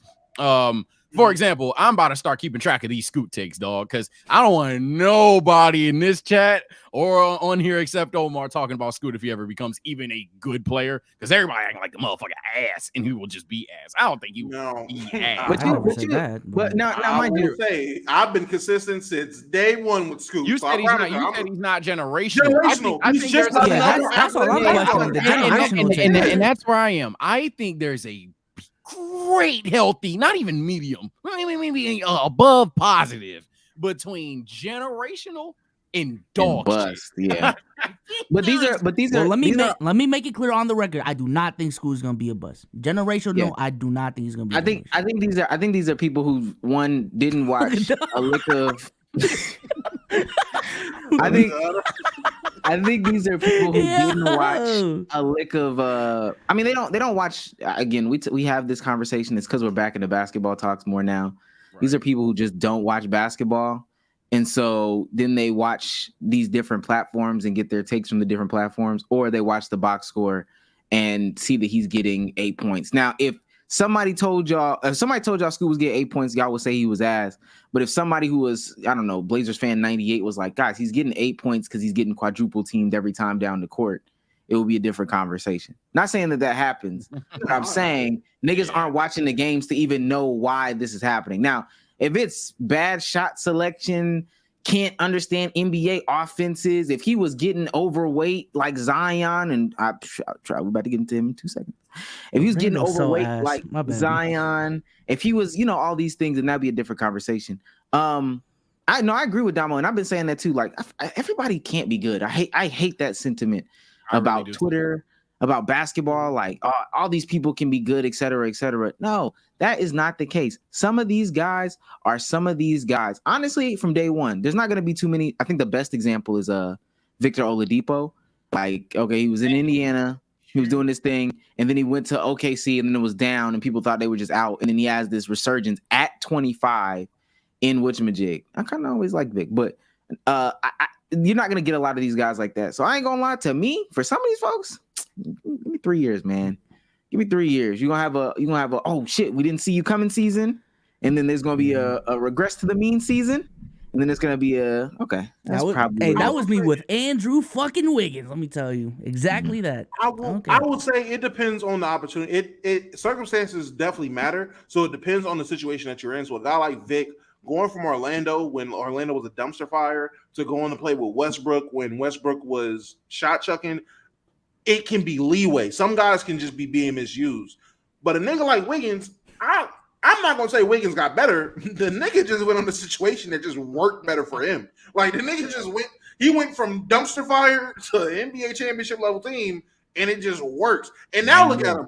Now the niggas reverting, and now niggas ready to say, "Oh yeah, he's a bust again." So it's like, all right. So when the situation changes, when the pressure gets a little hot, you start to regress back to your former self. It's kind of crazy. But I'm just saying, when I made that video, I think I take back the bust label on Wiggins. But when I made that was on year 4, and I was just talking about back then, like, yo, it's year 4. This is just who Andrew Wiggins is, bro. I don't like y'all are still expecting T-Mac out of him, next LeBron. That's just 24 points a game is who he is, bro. Like, and I got a lot of pushback from that back then, but it's cool. And before we go on, that's what I was saying, Damo. Like, Vic got an exceptional situation.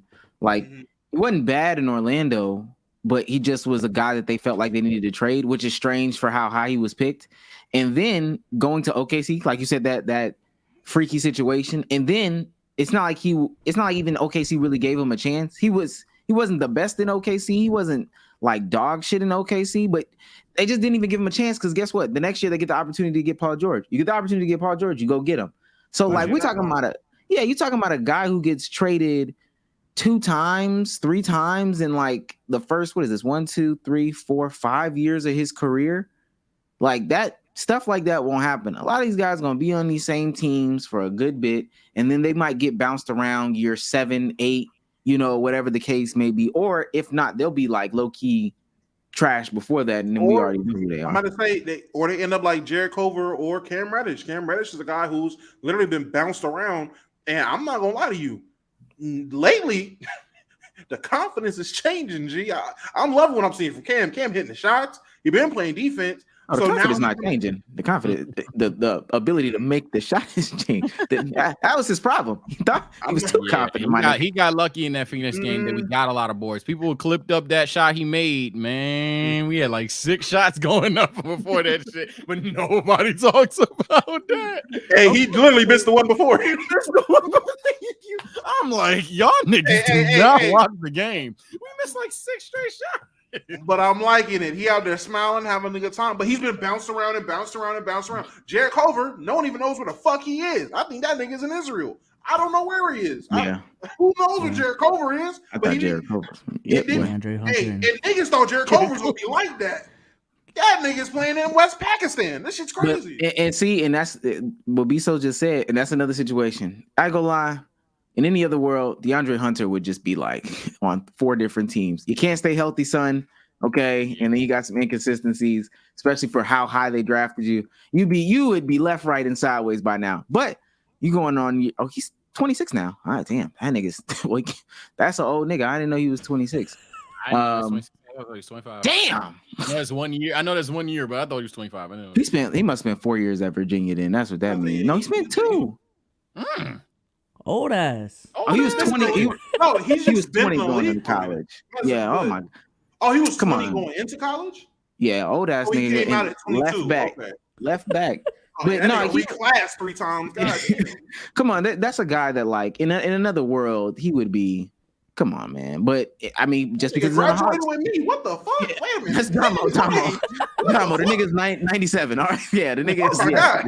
Hey, I ain't gonna lie, and this is a side tangent. I don't know if niggas like look, Omar, go look on Basketball Reference and like the ages and what years niggas is born. I promise you, I don't know what it is about the year 97. It is not a lot of us in the goddamn NBA. There is not, I don't know what the fuck happens between 96 and 98, but looking at these rosters, bro, it is a scarce amount of 97 babies in the NBA. I don't know what the fuck happened, but yeah, that's crazy. Our graduate, I think my graduating draft class was pretty bad, and I think yours was too. But I'm talking about high school. All them guys fucking suck. But nevertheless, I could be wrong. Mine's was mine's not the Right before the Lonzo draft? Okay, if we're talking about 3 niggas in that class, and I could be No. wrong. I'm just looking. I just want to. Mine see was the the draft. Luka draft, so I'm I'm trying to think. Yeah, I graduated in 15, so then the 16 draft. No, mine was the Ben Simmons draft. Ben Simmons, Brandon Ingram, Jaylen Brown, Buddy Hield, Jamal Murray, of course, Demonis Sabonis. Yeah, and they speak for yourself. My draft was. Oh shit! I'm the Lonzo one. DeJounte Murray. Like, hey, we got some. Let me see. I have Tatum and Malcolm Demon. Brogdon. That nigga's like 30 now. Nah, that don't count. I don't know. So I got Tatum. I got Cat, D'Lo, Cat, D'Lo, Jaleel, but the only ones that's in the league still Cat, D'Lo, Kristaps. Ooh. Calm little draft. Miles Turner. No, Bezos. I started crying. That nigga said.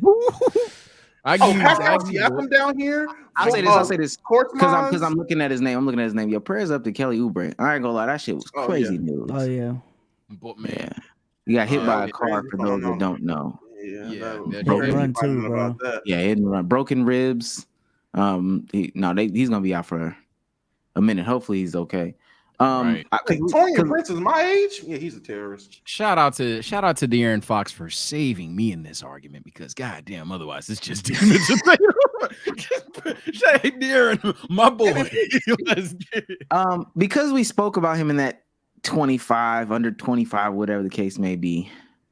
Got to talk about your boy and what's going on over here. Some people having great starts to the season.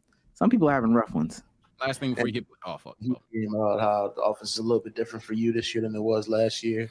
Do you think that's something that you need to address a little bit? Maybe do some things differently or try to adapt some things from last year? I guess. How do you feel just where you are right now?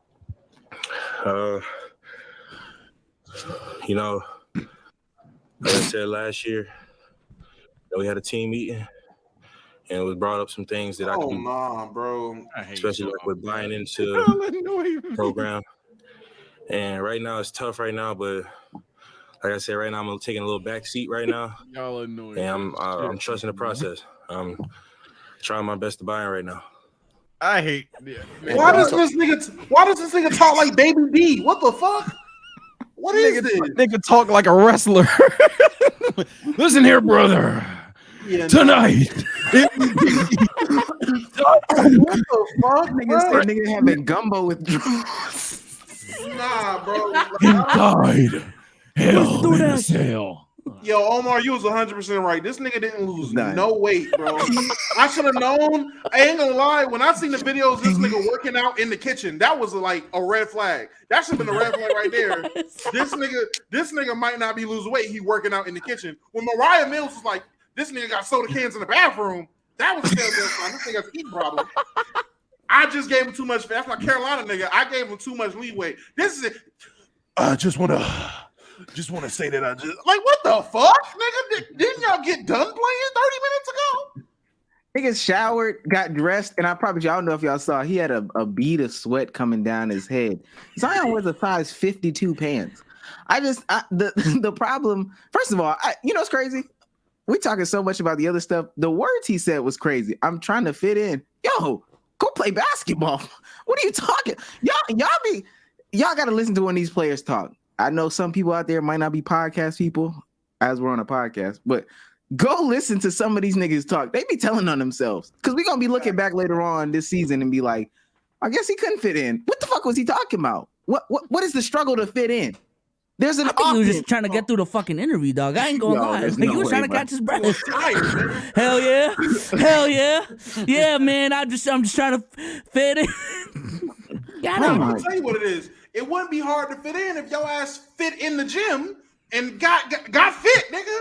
You got all these players playing without you, and niggas getting confident. There's no reason why Jose Alvarado should be dressing like an all-star because your big ass ain't on the court. All these niggas is getting minutes. All these niggas is getting time, and now they feel obligated to be higher roles. This nigga Brandon Ingram was supposed to be yo Robin. That nigga went to the summer feeling like Batman, and then got his ass G-checked in the summer and was like, "Nah, I really gotta show something. You ain't fitting in shit, nigga. Now you gotta be the second option.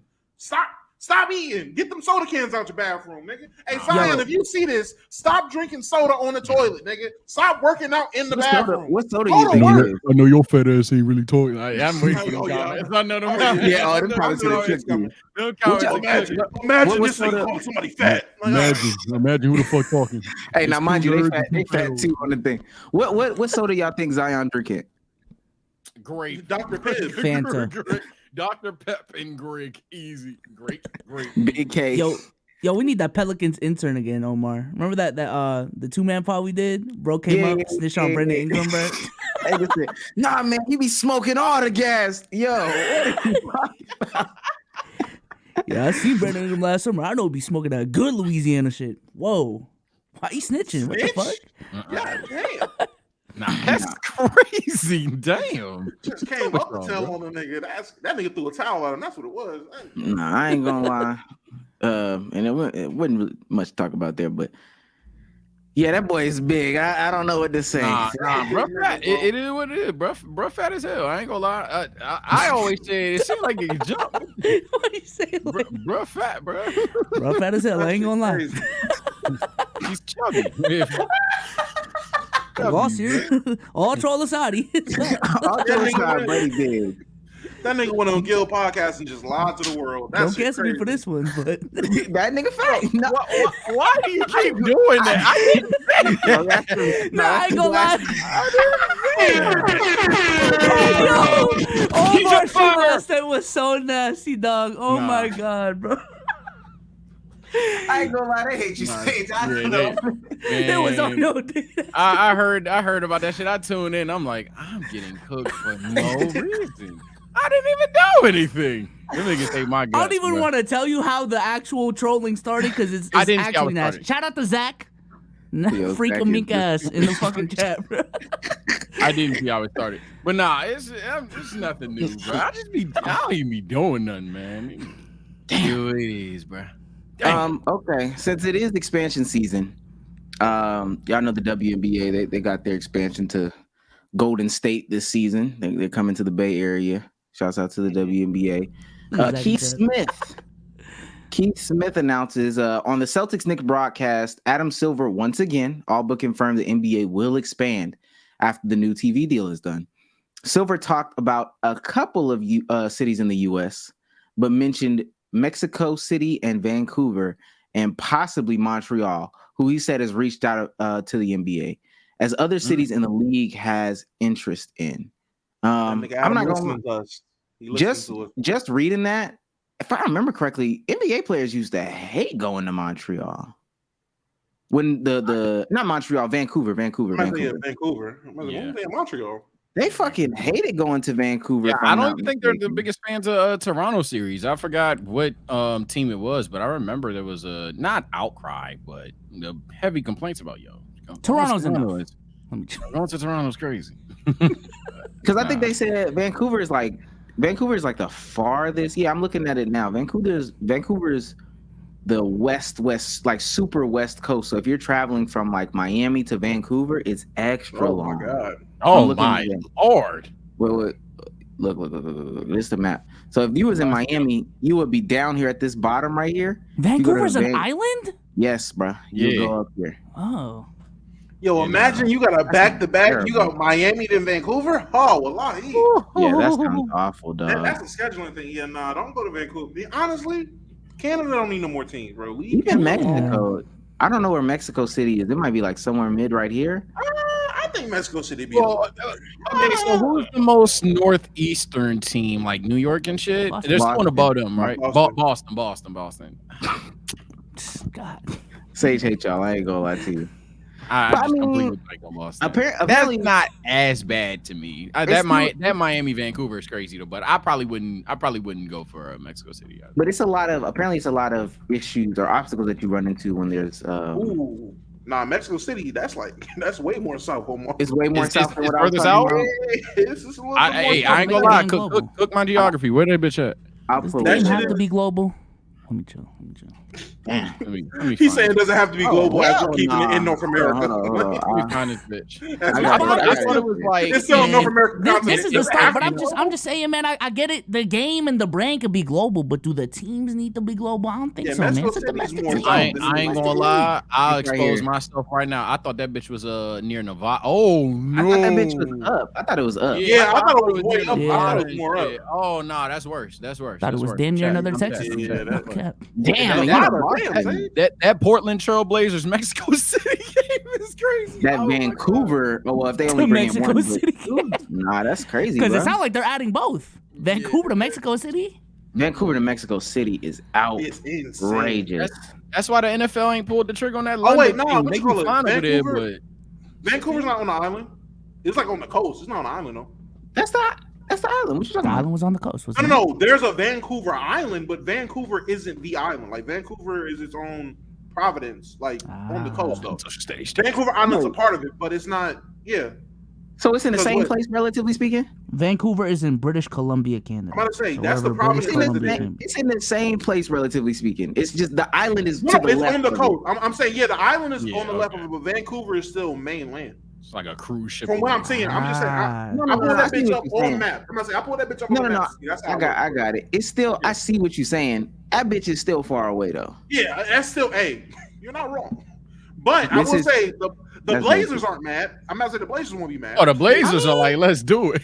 Right? Vancouver is not that far from where Seattle is, so. Yeah, I'm It's saying the far Blazers off, won't be mad, and niggas is trying to go. I ain't gonna hold you yet. Niggas is all crying about Seattle. Seattle is literally right the fuck. Yes. No. I think the difference is though, because when you fly into Seattle mad as fuck, bro. Bro, we're the next city over, bro. What the fuck? when you They put that bitch in Vancouver. Oh my. Give it up, buddy. God. Yo, they put that bitch in Vancouver and light the beam. All the Seattle niggas looking up. Niggas won again, huh? That's crazy. No, apparently a part of the problem though is when you fly into like an international city, you still got to go through customs. So if you take that, let's see what a Miami to Vancouver flight is, like time wise, and then we'll do. Okay, so it's a 7-hour flight. Oh shit, 7 hours to get from Miami to Vancouver, and then if you add like 2.5 more hours to go through customs, I don't know, bro. That seems a little crazy. I mean, I'm not gonna lie to you. That would be crazy if we was talking like WNBA players who still had to fly Spirit to the games. But NBA teams get charter jets. Like it's not like you niggas are flying crib. It's still traveling. I'm not taking it away. It's still traveling. These niggas is traveling pretty fucking comfy. I ain't gonna like all right. And if the scheduling is like if the NBA actually schedules it right, like they don't do no bullshit like give Miami Mexico City, then Vancouver back to back, or 3 games in 4 nights. You play a home game, then you gotta go to Vancouver, then you gotta go to fucking Mexico City. Unless the NBA is like real conscious about the scheduling, I don't see it being that bad. I do understand customs is a thing, but the traveling, they talking about putting that bitch in Seattle. That's right there. What's the distance between Miami to Seattle? What is that? 6 hours 50 minutes with no customs. Yeah, no customs. Yeah, no customs. Yeah. I feel it though. Customs shit is weird. But them niggas be going to Toronto, so they're used to it. I would be like, the niggas are in the NBA, they're used to going through customs already having to play Toronto whenever they have a plan. So it's not new. You think they accustomed to going to customs? Oh, some Kanye shit. Okay. Yeah, A lot of niggas ain't accustomed to going through customs. They ain't been knowing, huh? That's crazy. oh my goodness.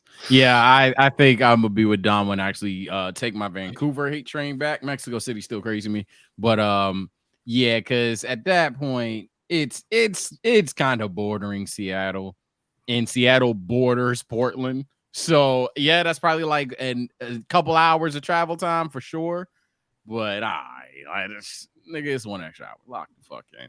And then also when you consider how many teams are on that West Coast, yeah, it's not even 5 hours for them. So yeah, probably sophisticated ignorance, right? My curses and cursive. Oh man, okay. There's a lot left to get to. Damn, there's Roy Hibbert's channel. Let's do some quick hitters real quick. I saw this thing on Twitter that said, quote tweet this with 4 women exposing your taste. Like in women. Quote tweet this with 4 pics exposing your taste in women. What are your 4 women that would be a summary of your taste in women? My girl, and my girl. Oh my God. No. And I don't, God, I'm trying to find something to say. No, bro. that's creepy as hell. Is your girlfriend? Did she watch the pod? Your lady? Yes, she does. Yeah, she's watching right now. So my girl, and my girl. Even if she wasn't, you know what my 4 would be if I had to change it? If she wasn't watching, no cap. All those aside, because we talked about this before on the pod. It would be my girl, and my girl still. Crazy.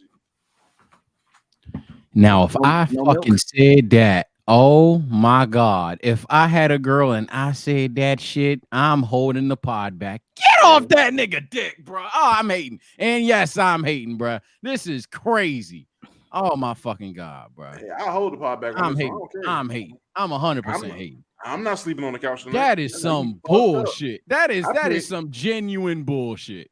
I paid too much for that bed. That bed is too comfy for me not to sleep in it. So if you thought I was gonna sleep on the couch, you're wrong. Nigga said W Domo. Nigga, y'all would man go to hell, Chad. Eat a dick.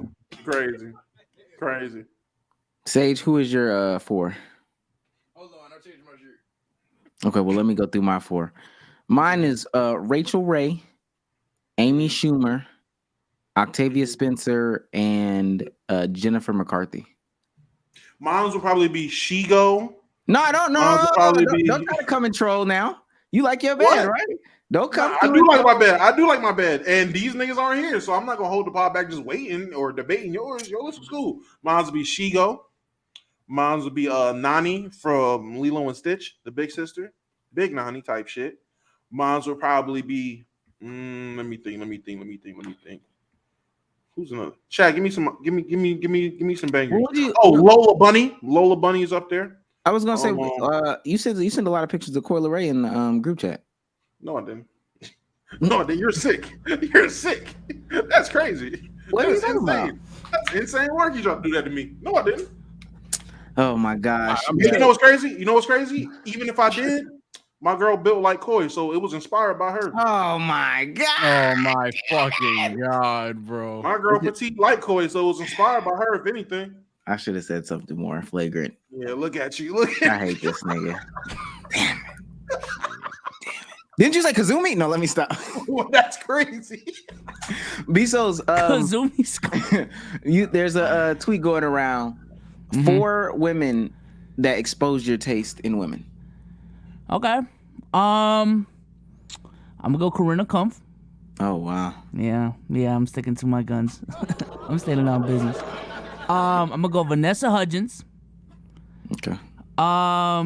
3.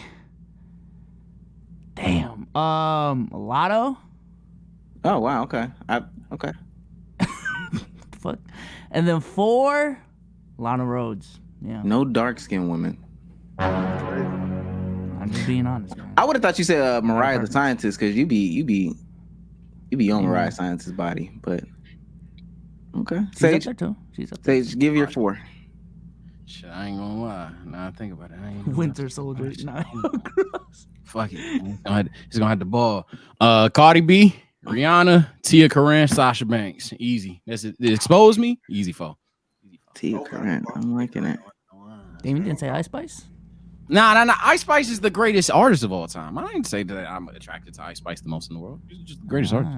Another quick hitter. Choose one. You get 100 hours of community service in a cotton field or 3 days in jail.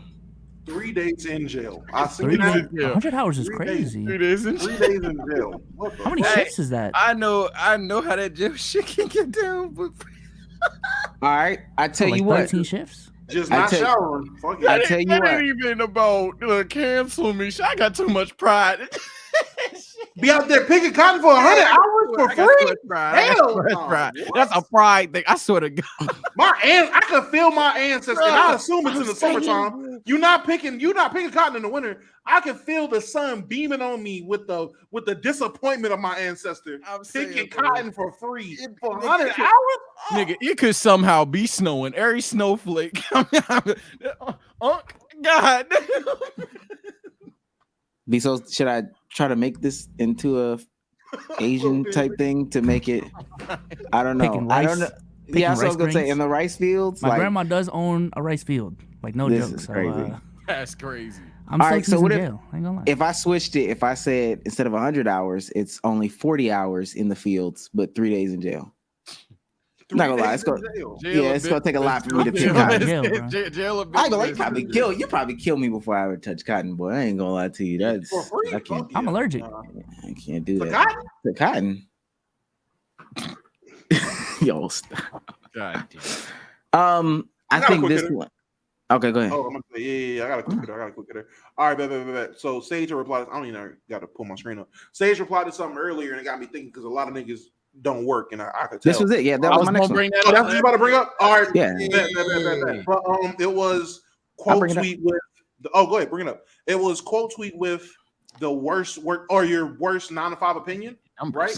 Yeah, unpopular 9 to 5 opinion. A popular 9 to 5 opinion. And Sage, take it away with your tweet because this sparked something. All right, so I was just bullshitting. I didn't think it would do this, but here we are. 11 to 7 is the worst shift of all time. You can't do a thing in the morning or the night. True story, actually, and this is why I didn't reply to what you said, Omar. True fucking story. I had a Chick-fil-A shift. I think it was like 6:30 to 3. And the staff started noticing at around 12 to 3, I was happiest. I was like, yeah, I just don't got to close, barely got to open at that point in time. So they start having me work 12 to 6s.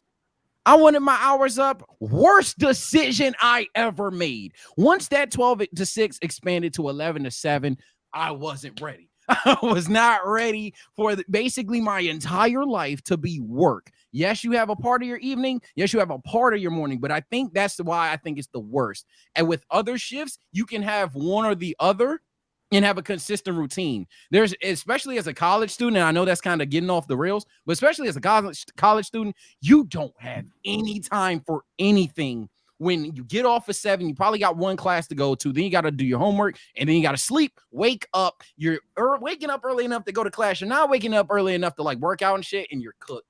Omar is going to bring up his. I think Omar quite clearly has identified number 2. That's why whatever Omar says, if he's cooking me, go for it. Because I think Omar clearly has the second answer, without a shadow of a doubt. Go ahead, Omar. I would disagree because I've worked them. Let's all be clear. These are a working man's only conversation. Get him out of here. Get him out of here. Oh shit. Get him out of here. Last thing I'm gonna say, Omar, is I then got switched to what you're about to say, and I liked it more. That's why I'm still 10 toes. Shit, I'm chilling backstage. Fuck I liked it more. But go ahead. The 1 to 10 / 2 to 11 is like super abysmal to me. It's super abysmal. It's a shift where everything is closed at that time that you get off. Every function that's, not like necessarily a party is done. Everything that you want to do is pretty much done. You've missed games on television besides maybe the late night game. And to be honest with you, I don't know why. I just feel like the 1 to 10, 2 to 11 folks, They work a little harder. Maybe the job is a little harder. I ain't gonna lie. You're gonna be picking up heavier stuff. That's You're that gonna be beyond. picking, yeah, you because that's the shift where you really got restock it. Ain't nothing going on later on that night. Put that shit back on that shelf. That means get that big pallet from the back and pull it out and load that fucking shelf up. And the conversation about early morning for that shift is that there is a false sense of time. Most people, I mean, most people normally sleep, unless you're waking up at 6 a.m. And if you wake up at 6 a.m, I'm sorry, you're going to be up for 12 plus hours doing stuff actively. That doesn't necessarily sound the best. But even if you get to places that most places start between 9 and 10, their business hours are 9 and 10. If it's 10, you got 2 hours to get it done and get back to where you need to go because you got to go to work at 1. If it's 9, everything got to go right. Everything got to go exactly right in that order. Don't let shit take too long. If you go in there to get an oil change and, I got to get this guy in front of you, schedule it for another day, big dog. I promise you're going to fuck yourself over. It's going to be too long. You're going to fuck yourself up. So that's my case for that late night shift. I just be tired of that late night because I don't know. I guess your body's just trained. Nah. Yeah. Let me go ahead. Sorry, buddy, you're still off the screen. Nah, and I'm gonna go ahead and introduce y'all as a person who has worked both those shifts and enjoyed. Honestly, out of both of those, I definitely enjoyed the 1 to 10, 2 to 11 one more. But I was in New York, so shit stayed open. All the function was still going on late. I was still able to have like a nightlife, and I had my mornings. I'm a do nothing nigga anyway. I'm sleeping in. I'm playing 2K all night, and I'm sleeping in until about like 11, 12, and I work 2 to 11. So I stayed 15 minutes from my job. I'm still getting I can get a couple. I got a little bit of time to hit my little morning blunt. I'm still good before I go to work. So that 2 to 11 was still cool. The worst shift by far, and it's crazy. A lot of niggas were not arguing it. Third shift overnight. That shit, I'm telling you that. Listen, let me hear you. Let me make my case. And I'm not even going to speak. Matter of fact, no, I'm going to speak as a family man at that too. You're working third shift. So you're working overnight. Everybody is asleep. When you get off, it is about literally managing how you want your shit to go. So I made this comparison when I was on Twitter because I was like, oh, well, you can't go to school and, you still got, shut up, Junior. You have 1 or 2 options. You work third shift, you get off, say you work a 6 to 6, which I worked 11 to 7. So 11 at night, 7 in the morning. 11 to 7. What you call it? This guy. But you get home. Now, literally, you've been working all night, so you're up. You're in I just got on work mode. Everything else is breakfast. Everybody else getting up, getting ready, breakfast, coffee in the morning, shit like that. I'm working all night. I want actual food. So now you can't really stop at many places to get food unless you want fucking breakfast for dinner, which a lot of niggas don't want breakfast for dinner all the time. But in the family life, it's like this. If you got kids, dead ass, when you get home, your kids are going to school. So now you need to think, am I about to take my sleep now? So the free time that you have when you have kids, so this time that they're in school, I'm asleep now. And then when I wake up, I'm full-time parent. I have no free time to myself. I'm full-time parent. I'm catering to them all day, whether it's cooking, cleaning, helping with homework, doing whatever you do to be a productive parent, and then going straight into work and keeping that cycle. Or are you going to try to use the free time that you have between when your kids are going to school or whatever it is, so you have your you time, and then when your kids come home, nigga, you sleep. So now you got to rely on your partner. You can't be a single parent doing that shit because you'll go fucking crazy with lack of sleep because that's just, or you just don't have any time with your family. And you can't be single. And then if you do have a partner, your partner got to be understanding enough to be like, all right, you got to deal with the home life by yourself while I'm asleep so I can get ready for work. So I feel like personally that overnight shit and your sleep schedule is totally the fuck off. So your off days, I don't know how many niggas were able to do it because I was not able to train myself to be like, okay, work days, I can be up all night and sleep all day, and then off days I can sleep all night and work all day. That don't work, nigga. Your body is trained to be up. Once you're up all night for a fucking month, nigga, your off day, you're up all night, and you're gonna be ready to go to sleep in the middle of the day unless you're dragging yourself through shit. So when your friend's gonna do shit, now you gotta, all right, well this 2 to 5 window, I'm usually slumped, but now you're up. You gotta try to keep your body up for that type of shit. So it's just a whirlwind of adjusting your actual life schedule.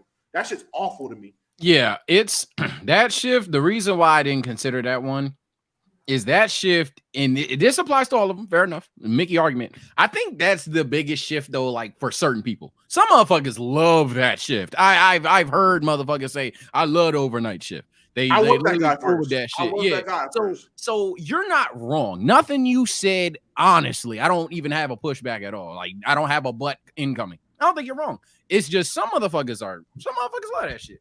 So Third shift to me is like it's fire. I ain't gonna lie to you. The times that I've worked it hasn't been for an extended amount of time because I'm going to bed. But I go lie, going in when folks at home is sleeping and everything is done or whatever the case may be. Anyway, just generally speaking, getting off when people are getting up to go about their business, so then I could be by myself. If I need to do something in the morning, even in the kid example, yo, I could take you to school here, go home, go to sleep, and then wake up in enough time to be with you as you get out of school. I would think that that's when you have like the most time and energy to give to the kid. But that's just me thinking that I don't got no kids. But yeah, Well, no, you do, but you don't have the time for. You Like I don't got said, time for you don't have yourself. that time for yourself. Well, like I said, just the strict time when your kids are in school. That gap of time, whenever you drop them off at school and then you go back home, that's typically your free time to do either hobbies, relaxation, or whatever it is. But nigga, if your hobby is sleeping now because you work third shift, nigga, when you wake up, you gotta pick the kid up. Now you don't have that free time. Now, when your kid gets older, of course, obviously that changes. that But sounds like I'm about to say. This sounds like I got the option to do either two things. I can stay up a little bit longer, get done what I need to get done, warm up some coconut oil, take care of myself, or I can go to the gym after the shift, all that stuff without any interruption of having to do things at home, or I could just go to sleep. I ain't gonna lie. Third shift to me, and when I was doing it, that's what I was doing. It was Yeah, fire. we I ain't both. gonna what were lie. you, Yeah, what were anyone you doing? that we haven't What done were for you sure. working? Where were you working? I was working at a racetrack and Walmart.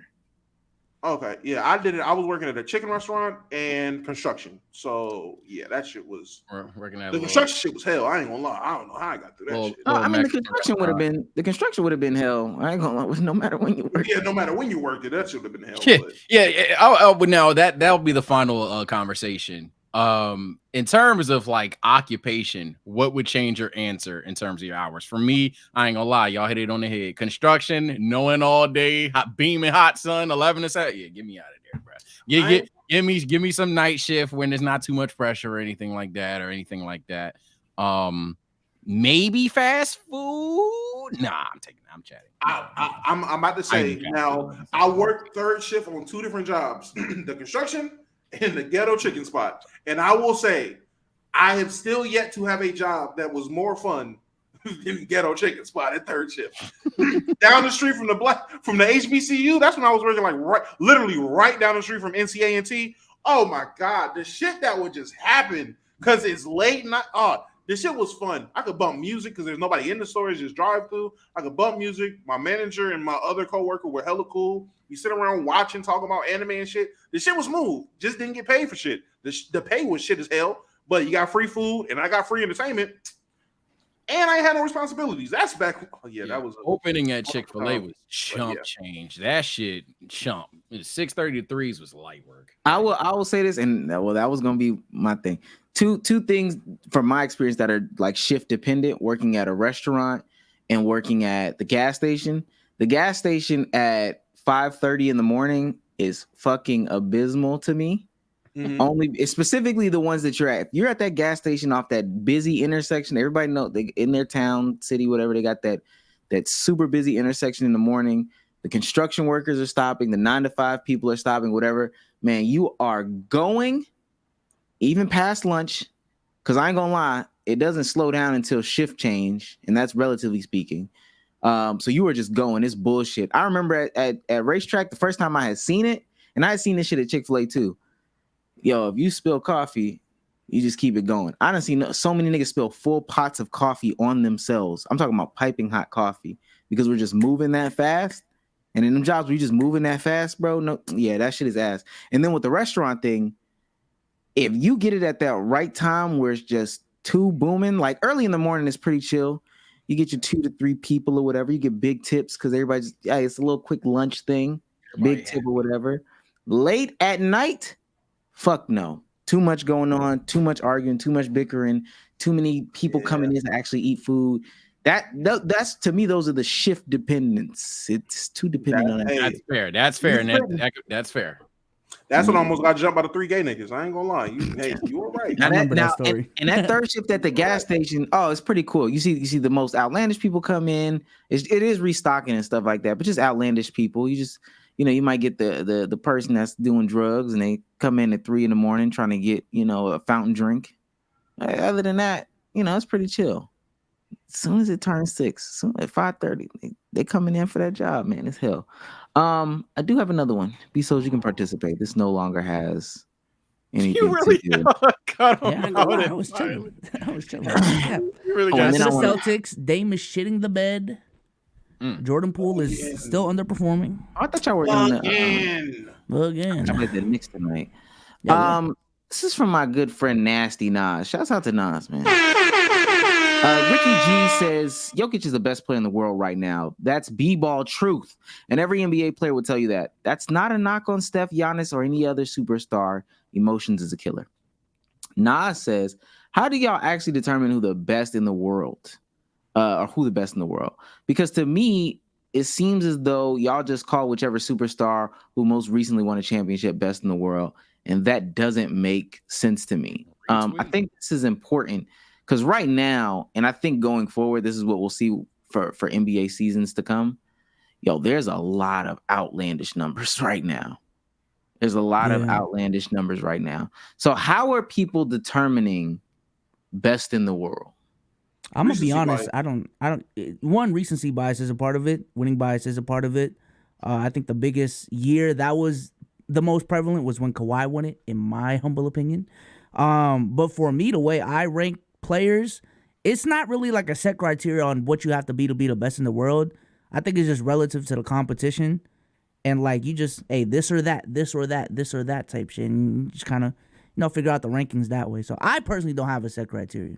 So for me, I do value winning. I do value a lot of clutch moments. I value playoffs significantly more than regular season, and that criteria can often lead to the best player in the world on the championship team. Oh my God. Let me start that over. That criteria can often lead to the best player who won the championship because you have to perform well in the playoffs to win a championship most of the time.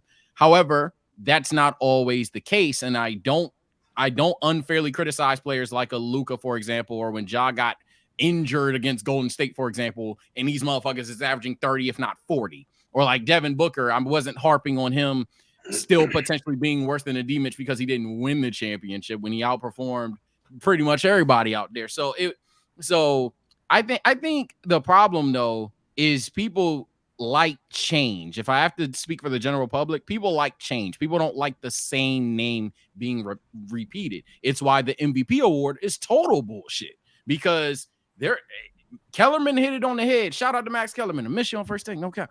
No bullshit. LeBron should have like 10 MVP awards. Like, and I know that's gonna annoy a lot of you. LeBron should have, like, if MVP meant to what it's supposed to just straight up mean, and or was lingo for best in the world, LeBron has like 10 MVPs. But because niggas have to push their agendas, tell their stories, or want certain shit to happen just straight up, it's a whole different conversation when it comes to that, let alone best in the world. I do agree with the tweet. Best in the world, just for a lot of people, is who's the superstar that won the chip. For me, I will admit that often is the case considering my criteria, but there's definitely certain examples where I don't think it applies. 2020, 2019 being the two prolific ones. 2022 was so weird because no one made the argument when Steph won it. Yeah, I think I brought that shit up too. Yeah, that's what I'm saying. Yeah. I just find it weird because that is typically the case. Whoever like is the best player on the championship team, best in the world. But when Curry did it, Jokic, Giannis type shit. Even LeBron, like say you said with 2020 when LeBron did it, no one said it was. I don't think nobody said LeBron was the best in the world. And no one wanted to give the credit to AD. So I think that was still the thing. I think it's so one, Nas is completely right. That's typically what people will do. Whoever wins the finals MVP, if they were a dominant player, they typically go with that person. That's what I like to call a lazy casual. You're just going with the hype. Typically what I do is off the wall shit. Whoever I think is dominating, nigga. I know that's right. I didn't say that. I He's a regret player. not saying that. Continue. Whoever- I wanted to say dominant. Whoever's You the said most it the right way, dominant, but- man. Luka Jokic have been the best players in the league for me for a bit. And if it ain't been Luka and Jokic, it was Bron. Like, fuck is you talking about? I'm not about to cap in my rap. I might have been like, yeah, Giannis is playing dominantly, but I understand. I was pushing 80 over Giannis propaganda when that nigga won. I don't give a fuck about who just won. Nigga, you can't shoot a jumper. Run and dunk, man. Like, fuck is you talking about? That's what matters. The best player in the world is just that. The best player in the world. I don't have any consistency. Don't try to test it. Don't try to figure out where I draw the lines. Don't try to figure out my formula. What I'm feeling it doesn't matter. It matters at that very moment. Yeah. I don't even give a fuck if a dude's been playing better. I'm still gonna tell y'all Luka's is the best. I really don't give a shit about none of that shit. I ain't gonna lie to you. It's what I feel. I don't even have to make sense. You could bring up when Swiper did that whole parade and campaign for Jokic being the best player in the world. Me Still doing it. I mean, I really don't. Honestly, didn't give a fuck back then. Me, Giannis is better. Well, the defensive, I don't care, bro. That's just how I feel. How about that? At the end of the day, that's how I feel. And you can sit here and talk to you red in the face, and you can yell at that phone. But guess what I'm gonna tell you? Giannis better. You can sit here and yell at the phone till you blue in the face about Steph Curry. Guess what? Luka owns this league. Nigga, I own this league. All right. I really don't give a fuck about none of that stuff. I don't know how to determine it, Nas. I just know for most of my life, LeBron has been better. You could talk about years before that. I really don't honestly give a fucking shit, to be honest with you, about who was better when LeBron wasn't better. But I know when he became better.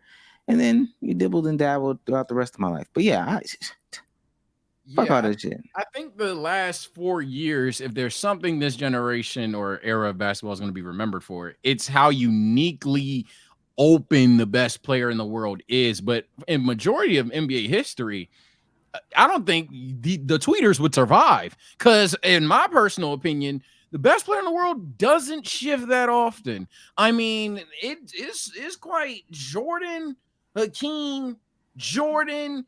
You pick who you want between Shaq and other motherfuckers. Then you got your Tim v. Kobe. You pick one of the two. Then Braun shows up, and then it's been Braun until like Giannis or some shit. And then nowadays you can argue Giannis, Curry, Luka, Jokic. But man, I don't know. I am not for this recent thing. It started in like 2017, to be honest, when niggas was doing it with Kevin Durant. I am not for this idea that the best player is simply who wins the championship. It can be like damn near linear and cooperative. That's the word I'm looking for, with what your criteria is. But damn, sometimes I feel like you guys just ignore flagrant shit and make the argument he won a championship, because as Damo implied, that's the laziest argument you can have for anybody. Who won the championship? Therefore, he's the best player. It's lazy. It's lazy. I do want to ask y'all stemming from this conversation, because I had a similar tweet about Kobe, because I think Kyrie said Kobe's my GOAT. Y'all can kick rocks type shit. Yeah. And I quote retweet because everyone was saying, man, Kobe never had an argument for the GOAT. And I just said, yo, I think the argument would be best player in the hardest era. And then the debates in the replies was, when was Kobe the best player in the NBA? I want to ask y'all, when was Kobe the best player in the NBA? If he was to y'all. Kobe If never. he never was, that's fine. Is crazy. Kobe never having a one season where he was the best is kind of absurd. I hope I don't need to debate that with people, but I will Kobe stand the fuck out. I think from really the latter half of 2002, certainly from 2002 to 2003 up until like 2009, I would argue Kobe Bryant was the best player. And that's gonna, hey man, cry. I'm gonna say, yeah, probably go ahead, cry, bro. I would say probably 05, 06 range to 09, 2010 maybe. He was the best player in the world, in my opinion. Yeah, I ain't gonna lie, Kobe a lame. There you go. No, it was probably a season or two. I can't think of it off the top of my head, but I mean, it quickly transitioned to LeBron James. I don't know what to tell Yeah, you. yeah. I don't know. The LeBron shit was real, and everybody here lived it. That's why I think the Kobe shit The line is stops just at 10. bullshit. I ain't gonna The lie. nigga that told me say Hard stop fanboying, bullshit. Souls hit it on the money. Any person that said Kobe in 2011, you're a nasty nigga. you're a Just you're a living in the nasty past, nigga. gang. I was the guy that harped for Kobe until 2010. I looked at that nigga in Miami and said, It's a wrap. it's over. It's a wrap. This And- season, and he tried to get him back in 2012 or 2013, underrated season. Nah. Not when And it's LeBron's having not- his best season. Hell no. And it's not. Let me also say this. It's not a bad thing too, though. Like being second to MJ isn't crazy right now. Like I was just on a timeline and somebody showed Jokic's numbers. Where the fuck did I just see that? Was that NBA.com? Jokic's numbers look fucking like Phenomenal. they look like they look TOS. They look TOS. That's exactly what they look like. 30 I ain't point gonna lie. triple-double.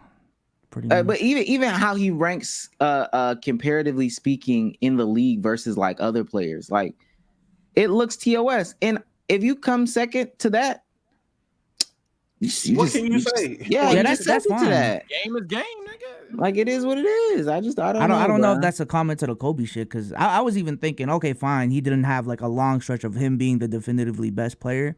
But if you're top 3 for a whole decade, you're the best player of that decade, dog. I ain't gonna lie. Especially when it flip-flops in that decade as much as it did with Shaq, Tim Duncan, LeBron in the later half of that decade. Yeah, if you're top 3 consistently that whole 10-year stretch, top 2 arguably won in like 2 to 3 years, you're the best player of that fucking era, dog. Case in point, Stephen Curry for like probably is going to be the next 10 years unless Curry just falls off a fucking cliff next season or some shit. I probably argue Curry from 2014 to 2024. You had to give the crown of the best player in the decade.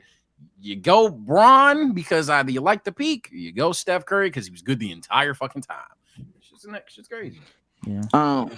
Before we Can we get do into rant? yeah, I was about to say before we get into Q&A, Okay. rants of the week, man. Go ahead and get it out Please there. let me go first. Go Oh, ahead. yes, I've been waiting. Let me see something. Oh, yeah, I've been waiting. Ladies and gentlemen, ladies and germs, please tell me is this the first one? Matter of fact, I think it's this one. No, it's not this one. No, it's not that one. It's this one. Ladies and gentlemen, I want to take y'all on a short story. Oh, yeah, I need to hear. Short story, real short about my rant of the week. I'm excited. The premise of this rant is shut the fuck up sometimes. You know, you never know who's watching. Watch your mouth. Watch how you talk to people and check your ego at the door. Ladies and gentlemen, I want to introduce y'all to my new best friend, Quavo. All right. Damn. I was, being recommended. Big Quavo, Quavo on Twitter, Quavo on Twitch, Quavo on YouTube. I was being recommended 2K content because I'm getting back in the 2K sphere, trying to get back in the groove of things. So I'm really trying to see what's going on in the community type shit. So I'm watching this guy Quavo. Now, not the biggest creator in the world, but not by any means. The numbers are what you would expect from a guy with 36K on his channel. He's pulling in, 1,000 here, 800 here, 2,000 here, 3,000. Big Quavo. Big Quavo, doing his thing. Talking about how, the community's down bad and niggas is corny. The whole stream clip, because that's what it looked like. He's telling niggas is bad, niggas is corny. Oh, y'all give niggas like Nate Dexy and Shoot Everyone all this credit when y'all need to come fuck with a real nigga. Y'all gotta do this for a real nigga. Y'all giving the wrong niggas influence in the community. These niggas is corny. And I agreed. So at one point in the video, I comment on his shit. This is the corniest shit ever. Shoot Everyone dick riding another nigga. I'm like, yo, this is the corniest shit ever. I agree with you, Quavo. And you know what the fuck Quavo told me? Don't watch them, bozo. Oh wow. Don't watch them, bozo. I said, bet. Had to let him know. Referring to the 2K shit you was talking about. Called him a fuckface. But I'll show you who the bozo is. Fast forward to me going on Twitter. Let the world know. Let our people know. I found my rant of the week, ladies and gentlemen. Lo and behold, and I tagged him, so he's seen it. Quavo, gotta be more specific. Too much hate comes under the 2K videos. Now, what kills me is you're so concerned about the hate under the 2K videos as you're putting a video out embracing hate and perpetuating hate. You're putting out negative energy, talking about this guy, that guy, that guy, and that guy is this, that, and the third, being negative. So now you're surprised when other people are negative in your comments? Crazy. But I wasn't being negative. I was, just agreeing with you. Shit's corny. You call shit corny all throughout the video. So me saying some shit was corny, I thought I was agreeing with you. Don't worry, I'll be specific on stream, and I will be addressing this on my stream tomorrow to get real deep into what your content is looking like and why you're the problem in the community, my guy. But this is what really got me. This is what really is making me like, yo, stand on business when you do shit. Don't switch up, because then niggas told, hey, bring him on the pod, stand on business. I hit him with the what Tyler say? No, nigga. Come on. Nah, hey, bring me on the podcast, man. Nobody wants to get this money. What? Nobody wants to get this money. I promise you, bring you on this podcast won't make us no extra inklings of a cent, my guy. There's no more money for us over here. Bringing you on. There's no more money. There's not more money bringing in. So I told him, nah, I'm a bozo, right? What does this say? Read it with me. Read. You supposed to be my NC brother. Let's run this shit up. How the fuck do you go from bozo, don't watch my shit, bozo, to I'm your NC brother in an hour? Crazy. Crazy. They switch up once they see that plaque. Hey, man. And you know what's funny? That nigga was on his stream talking, oh, man, yeah, I'm in a different tax bracket now. I'm making money on this content creator shit. Y'all niggas need to be more like me. Be more like me, all that type of shit. Shit was real. Hey, niggas was real loud about the money they was making. And then I pulled his Twitter up. Oh shit. Watch out. And I'm like, oh, this is the motion you got. Let me hit you on the hip. Let me let you know, like, hey, I got something for you. And now I'm your NC brother when you see my background, nigga. Now it's, oh, let's get this money, nigga. I don't want no fucking money with you, my nigga. That's my rant. Stop, bro. Watch how you talk to people, because you don't know who's on the other side of that screen. This could have been a situation where I'm trying to get back into 2K content. I could have tried to link up with you, my nigga. We could have made some shit happen and really tried to get this money. But you talking out the side of your neck thinking niggas are trying to hate because you're such, hey, I'm Big Quavo. I'm in a different tax bracket. Well, gang, stay in that tax bracket. Stay right there. Because now you got the attention that you were seeking in that stream that I watched. I'm going to give it to you. Pause. Is this the same dude that said content creation is like 95% luck? Am I tripping? I don't know. It seems like something on brand with what he would say, but that's some corny ass shit. Now I'm calling you corny, nigga. What fuck is we talking about? I ain't gonna lie, gang. Don't bite the hand that feeds you, and watch how you talk to people, bro. Watch how you talk to niggas, because you don't know who could be trying to lend a hand, help out, want to do content, especially in this content creator sphere, nigga. Stop letting your egos damage your fucking future. Niggas is so egotistical. Everybody ego so big. You so big and bad on your platform. You done fucked up a potential blessing, maybe. Who knows?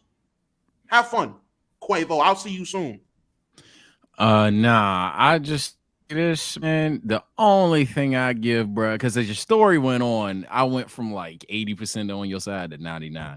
Only thing I'll give, bro, is your initial comment could have been perceived the wrong way, and that's fine. But he ain't had to call you a bozo anyway. Damn, I ain't gonna lie, that's nasty, bro. All I say is, man, as a frozen nigga, god damn. All I say is, bro, hey, man, I've been preaching that since day one, but niggas hate when I say this shit, so appreciate that, Damo. Good shit. Yeah. Now, I will say this. That could have been the next DTP episode, but, everything else, do you, man. Do you. I'm trying. B-Souls, you got a rant? It would have been the Kyrie shit, so I'm pretty much done. Yeah, I ain't gonna lie. I ain't mad, man. I'm good vibes. Nothing to be mad about. Oh, I do have something to rant about. I do. Okay. We're ready for so you. I ain't gonna lie, bro. And editor, sorry to give you some homework, buddy. It is what it is. But I go here. And funny enough, I talked about potentially misunderstanding what Damo said. Damo low-key misunderstood what I said, but this ain't even about him. This is about the subject at hand, man. I'm not gonna lie. Why is every look, I get it. I have a weenus and I'm a man. Don't speak fine, whatever. Dog, y'all don't get bored of making these kind of songs, bro? Oh, no, of course it wouldn't fucking play. That's crazy. But essentially, since it's not playing, essentially, this is a remix of When I See You. And I know y'all have heard the Is that Swiper? I'm sorry. That's crazy. Yeah. Shout out to Swiper. But long story short, she remixes When I See You in the least When I See You kind of way. She basically goes on to basically imply relationships suck, fuck niggas, blah, blah, blah. That typical shit. I wish the song would fucking play. Omar, I'm gonna send you the tweet. Maybe you can play the song when you're in. But it is so fucking corny to me. Now my internet is tweaking. Hold on. But it's so fucking corny to me, bro. Like, goddamn, bro. What happened to R&B songs that like gave hope for a relationship, you know? Just hey, I like bro. I ain't gonna lie. I'm in love. I ain't gonna lie. Life is good. And now every song is how you gotta boss up and do it on your own. You gotta finesse a motherfucker. Scared money don't make no money. I'm in the streets. You're like, God damn, bro. Y'all don't get bored. I understand that shit even being in rap, but R&B too, bro. Come on, bro. Get over it, bro. Get over that nigga that hurt you in high school. Get over that nigga that did you dirty in college, bro. Shut the fuck up, bro. God damn, bro. That shit is ass, bro. That shit is ass. I'm looking for my shoes. I'm just saying. I feel like you might be listening to the wrong R&B because I heard "Pussy Fairy" by Janae Aiko. Man, that's not what I got. Man. I was cool with it, man. It's not that they don't exist. I guess I thought we understood this. It's not that some of love songs don't exist, but I mean we know what the hit songs are. We know what the songs that trend are. I don't have to. I refuse to dumb that down. I ain't gonna lie. I refuse to dumb that down. In R&B, it should be positive still though. The trending R&B songs. Outside of Silver. No, I hate to pull out the Damo card, but I just don't know what y'all be listening to. BJ the Chicago, I guess. And y'all ain't never gonna hear me say this. Tim's R&B. Chris Brown dropped a good album. Tim's like this is like Friday that they just dropped these albums. Hey, Chris Brown dropped the Afrobeat song. That shit was kind of fire, man. Maybe it's what I hate Afrobeats. That shit was hard. I hate Afrobeats and that shit was hard. So for all intents and purposes, if one of you, if you on the stage, if one of you comments think I'm wrong, go for it. But that's my rant, bro. I ain't gonna lie. That shit to me, that shit is played out. I guess my quick one, and I don't want to get into this because I want y'all to watch B Souls' video on it.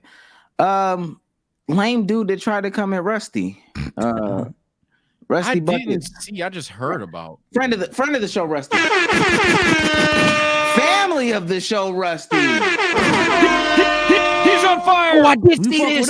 Oh no, I'm with you, bro. This was I love man. Him. I fuck with Rusty for this, bro. Though I do. I had to pop a space out for this one. I ain't gonna lie. This is from Jaden McDaniels. Go lame ass nigga. The Wolves are 5-2. They have the best defense in the league. Beaten two favorites for the Larry O'Brien. Has revived DPOY caliber Rudy Gobert, and I don't even know if that's okay. And the most promising young guard in the league, Luka. Which one, right? Come on, bro. And this is what you make a video on, Rusty Buckets? Rusty has a video. The Timberwolves have a cat problem. Now, of course, Rusty responds. I made the video about the Timberwolves. Talked about cat trade on the back end. Was a 9 out of 10 with the original title / thumbnail. 2 out of 10 after changing it to this. Now, I know most people don't know. 9 out of 10 to 2 out of 10. 9 is bad, 2 is good. And no. 9 is very, very bad. And 2 is very, very good. 1 out of 10 think one of a kind. Yeah, 2 out of 10 is very good. Type shit. Not even in those cases. And then, so he says, I still talked about all the things you mentioned, but people got to click on the video, man. I don't know. Dang, I hope I can find this tweet the way that this is set up. One way or the other, ultimately, more people heard me talking positively about the Timberwolves than they would have if I had left it. I'm not thrilled that the drama is what gets clicks, but it is what it is. I'm going to find his tweet, the response to it, because the tweet that responded to it is what made me open the space. I tweeted about it. Mhm. Yo, I know Rusty don't need to hear this. Nobody needs to hear this that does this. You don't need to listen to these motherfuckers who don't do what you do. They don't know what they're talking about. They don't know what how the wheels spin, what causes them to spin. They don't know that shit. Honestly, shut the fuck up. Like 100,000, wowsing, 1,000%. Shut up. Eat a dick. Have 2 of them. And then, like I said in the space, we'll even put your dicks in a to-go box since you like eating them so much, so you can have some dicks later. Apparently, you're hungry for them. Like, you don't know. You legitimately don't know what's going on over here. I think somebody might have just sent it to me. Oh no, Cruz reacted to a post that I sent. So essentially, the guy was like, and no disrespect to Kenny, he was like, "Yo, shouts out to Kenny Beecham." For making a positive video about the Timberwolves. And Rusty was like, he was like, sans the views. Rusty was like, everybody's not Kenny Beecham. Right, we're not. We're not Kenny Beecham. We can't make a video that is gonna do bad. Rusty said in that same tweet, yo, I've got an editor to pay for. I've got my own shit to go on. I can't just afford to throw out a bad video. I don't think people understand how business works because they don't run business. So let me break it down just a little bit for you. It wasn't supposed to be this long. I pay an editor $150 to work on this 30-minute video. I need to make not $150. I need to make excess of $150, hopefully double and triple. So not only can I pay my editor and not go negative, but that I can also reap the benefits of that. And by reap the benefits, I mean pay my goddamn bills, right? Yeah. So for you to think that I'm in this to just drop 9 out of 10 so I can fucking talk about the Charlotte Hornets, no, it's not gonna happen. I'm sorry that you're a fan of the Pelicans. Nobody gives a shit. You Cavs guys, sorry. You better go to Cavs Bleacher Report and get your news. You Hawks niggas, it's not going to happen. You're not going to get the Rusty Buckets video, the B-Souls video, the Souls and Sage video, the Legend of Winning, the Swish Shouts. You're not going to get it from them. You better go to Locked On Pistons if you want that bullshit. It's not gonna happen, Wizards Nation. Jordan Hawkins had one good game. I tell you what, you put a video about that one good game out, and it's a 10 out of 10 no matter what. Boston Celtics lost to the Timberwolves. The next day, the conversation is not about the Timberwolves. It is about the Boston Celtics. We small fan base franchises. Ice on me real quick. Hold on, because I ain't gonna lie. Hold on. It is what it is. No matter how good, no matter how good Luka does, baby, the Hawks are in my blood, and that's okay. I sat there and watched the 2015 Hawks run it up in the regular season, waiting for somebody. It wasn't gonna happen. We were blowing teams out the water. It wasn't going to happen. Nobody's going to talk about us.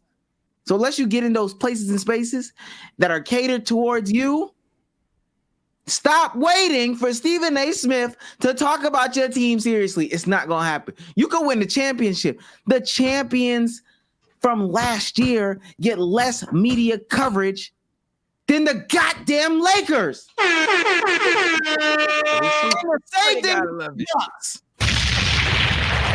It's not gonna happen. That's what you signed up for. Get over it.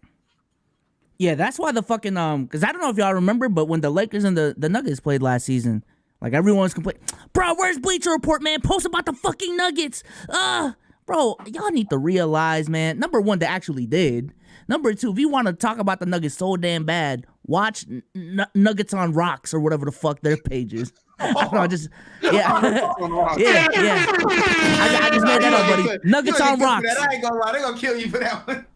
Wait, what the fuck? What's wrong with Nuggets on Oh, Rocks? y'all make fun of mine. I'm gonna get canceled. Shit, nah. Nuggets on Rocks is kind of disrespectful. I ain't gonna lie. Hey, TikTok Nuggets editor. on Rocks. Right there. What the fuck? Did I say Hey, something look, wrong? Hey, look, Nah, that's Sage is disrespectful. I telling ain't you, gonna lie. you gonna get cooked. That's disrespectful. That's disrespectful, dog. Go ahead. All Sit right, at but the table right now. long story short, we just need to understand that when Bleacher Report is making those posts, there are careers on the lines, there are internships on the line, there are jobs on the line, bills on the line if they don't post about the Lakers and get the best performing content out there. Same thing with YouTube. Like I said this on my stream, there's a different mentality when you're a full-time content creator versus just doing the shit for shits and giggles. Like there's bills on the line, responsibilities on the line. Y'all need to fucking understand that, dog. I'm sub to a Pistons page. Dude has shit thumbnails. You know, he just posts the film, goes through Killian Hayes footage. He gets 866 views. I'm one of them. I like it over there. It doesn't come with all this stuff. But I'm gonna tell you something right now. He might have some guaranteed money coming from somewhere else. But if B Souls drops, hell, if 3 10 out of 10s comes out of the B Souls channel or the Souls and Sage channel, it's a meeting. I ain't gonna lie. Something gotta change. Because guess what? There's no guaranteed Bleacher Report check coming because that's BR Souls. That's not how it works, bro. That's not. What's wrong with Nuggets on Rocks? I'm still confused. Nuggets on Rocks is insane. No, what does that mean? What does that mean? You're gonna find out. You're gonna find out what it means when they get What? You said it. You said it. You said it, dog. Hey, You so said just it. understand when the backlash comes, I got your back, gang. Don't worry about it. I'm gonna fight for you too, but I'm a swing. I'm a swing. I know I Hey, said it, but like, What's what's a nugget on Hey, rock? don't worry. It's Listen, an extra crispy nugget. I'm gonna let you know that you're gonna wake up. The first tweet you're gonna see is from Swiper. and I'm gonna tell you something. That's why Ticket had a problem with you too, because you act like you don't know when you condescending. Here we go, bro. Here we go. What is condescending about that? Nah. All right, here you go. Nuggets on Rocks? Okay. Here you go. Okay. Keep saying it. That shit might be TOS at this point. Might be a slur. All I'm gonna say is, bro. Is it me saying they're like mentally challenged or something? I don't. Nah, now you going nuts. Now you going crazy. Now you going All right, dog. I wasn't even thinking of it that way, but now you don't know Pandora's box. Nah, no, you good. You good, dog. I mean, Oh, like crack? nah. Rocks? Crack? Wait. No, someone said Jokic smoke rocks? What? Wait. Bro, Oh wait, is that what it is? Oh man, not again. Oh man, not again. Nah. Did I say they were on crack rocks? Oh I don't man, know not what I'm saying, again. man. And This is my Jalen moment, man. Nigga, Whoa. Hey, Jalen nigga. Jalen said that shit so fast and casual. He was like, well, I don't know what's the name of that one guy. Nigga Hicka? No, I feel like he paused. He said, I don't know that the Asian guy that was doing YouTube, nigga. Jalen. Like, whoa, sir, do you know this is not the platform for that? What'd I say? Oh, nigga Hicka? Oh, no, all right. Nice cool, man. Okay. Sage, if you wanna respond behind Vsauce, because we ride with you though. I'm riding with you. I do. I know I won't get canceled for this segment. Let's go. All I'm gonna say is, bro, I'll present the devil's advocate argument and disagree with it. I know somebody's going to bring up, well, hey man, you can't blame people for misinterpreting the content. I would even sometimes, depending on the situation, do that, and that's fine. But then I can blame you for publicly trying to defamate, whatever the fuck the word is, or to slander said content, and you didn't watch it. So it's a two-way street. You can't assume things, post about it, and try to get your clicks and shit off trying to embarrass me for something that I didn't say or do. It's a two-way street. That's one. Two, bro, I don't think niggas understand, bro. I mean, two, the other argument the niggas are gonna bring up is hey, doesn't that sound like you guys when you talk about NBA players? What do NBA players say? what do NBA players say to each other? Hey, bro, fuck Sage. That's a do-rag boy that missed an open layup. What are we doing? Fuck that guy. So at the end of the day, it's similar lingo, and there's rights and wrongs to it. But in content creation, you have less. The public has less knowledge on the actual statistics and shit. It's actually kind of unfair in a way. You could argue we're being assholes because you guys can't see the creator screen, the video producer tab on Twitch. You can't see that shit. So fair enough, but hey, don't jump to conclusions, my nigga. Just don't tell me how my dollars gotta line up. This shit's tough, bro. We ain't even talking about skill. I don't know why you do that basketball thing. We're not talking about who's a better YouTuber. That'd be the one you're looking for. We're talking about making money. And in terms of making money, nigga, unfortunately, y'all some divas. Y'all love drama. Yeah, man, I hate to be that guy, but I'm completely on the opposite side of the totem pole. I thought this was the content creation game. I thought this was the game about content creation. Niggas is scared to create the content. Like, I don't get it. Last time I checked, motherfuckers are content creators. Therefore, if you're calling yourself an NBA content creator, that means you need to create content on the NBA, not just 1/3 of it. Oh, you're talking about that. 1/5 of it. If you're an NBA fan, if you're gonna sit here, and I'm just talking about the people that self-proclaim. That's it. If you're the guy that says, "Hey man, I'm Laker Nation," you're on brand, buddy. Post about the Lakers. If you're a guy that's saying, "Hey man, I am Celtic gang. I'm the Celtic clutch," hey, you're on brand. Post about the Celtics. But if you're calling yourself a NBA fan, if you're living by the name of being an NBA fan and claim you're an NBA fan, nigga, talk about every part of the NBA. Don't just talk about the glitz and glamour. Create the content. That I'm just hold on. I'm just saying to me, I just feel like personally that will let you know if you're really a content creator. Are you actually creating the content, or are you just relying on whatever niggas thinks is a spicy topic, or are you relying on your audience? Just are they watching for you or what you're talking about? That's how I would look at it personally. I'll say this, because I have experience of doing exactly what you said, not even just boosting myself. I literally had a series dedicated to the teams that aren't talked about called Teams Down Terrible. And during that stretch, I'ma just be blunt, bro. The only reason shit evened out is because I uploaded them every day. There were a lot of 9s and 10s. There were some 4s. I think the first and the third video I did, I'm going to pull them up right now. Yeah, the T-Wolves one and the Wizards one, those were 2s. But in general, niggas got bills to pay. And there's creative ways you can go about it. You can argue that that's a creative way. You can argue that's not a creative way. I've tried everything. I've done if NBA players had theme songs, that's a banger. I've done if NBA players that were cartoon characters, that's a flop. So I hear you, but at the end of the day, if there's a layup at the line and all you got to do is put LeBron in the thumbnail, a lot of motherfuckers is taking the layup. I ain't gonna lie. And I'm not about to kill niggas for not taking the layup, because at the end of the day, it's their job. And especially in a thing like YouTube where views kind of pays, if you're telling me that Joe Schmo and Marcus Smart 247 are gonna get mad I don't talk about the Grizzlies today, but potentially a Stephen A might watch the Laker video I make and invite me to first take, again, I'm gonna take the layup. So I'm not killing motherfuckers that's doing shit like that, but I do hear you in terms of NBA content creator. I do understand what that shit is. And Street Jesus would even argue when we choose to pick when it's cool and it's not. I think it depends on context, buddy. I ain't gonna lie. I just feel like there's a space and a place for everything. So to your point, Dom, I just feel like when I come on here or when I do a Souls and Sage recording, when I stream, my bottom line is to create content that's gonna pay my bills. So those conversations about, I don't know, the Bulls or the Raptors, I'm gonna have those within this podcast. It might just not be clipped up. I might have those on Twitter. I might have those on Discord. Doesn't necessarily mean I'm not having those conversations, but there's just a space for that. When I make a video, I ain't gonna lie, my bottom line is to make a 1 out of 10.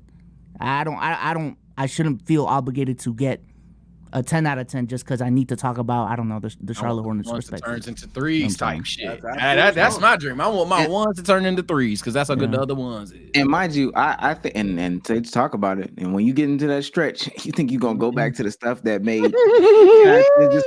And mind you, I came in a little late, but from what I grasped from the conversation, I think this is like truly like when you as a consumer, a judge or whatever, actually get into the shit and you kind of have an understanding, like then maybe it makes more sense. But like stringing up 10 out of 10s to ultimately fuck up, your place in the algorithm or how you're viewed or what you're pushed and all that stuff like that, when there's opportunity and possibility for you to push for 1 out of 10s consecutively, because there's no way I'm like, I don't know, if there's 2-3 LeBron videos based off of quotes that he says, Michael Jordan, and that's possibly a 1 out of 10, a Steph Curry, and there's possibly a 1 out of 10, but I've still got to go down this series that I promised y'all of covering the Orlando Magic. Like that, to me, that just doesn't make like sense. And again, if you're sitting here paying your editor 150 and you're only clearing 40, I think that everybody just knows how math works. You having to pay 110 out of your pocket 3 consecutive times will make you say to yourself, all right, I got to take a step back. I know niggas wanted to hear about, I don't know, Donovan Mitchell or something like that, or Darius Garland or Isaac Okuro's growth, but I gotta take a step back here. That's crazy.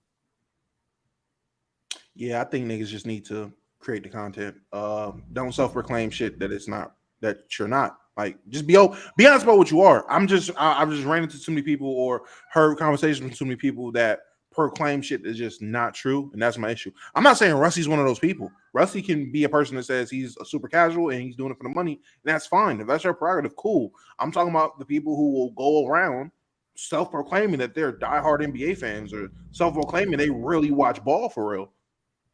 And you don't. You watch ESPN.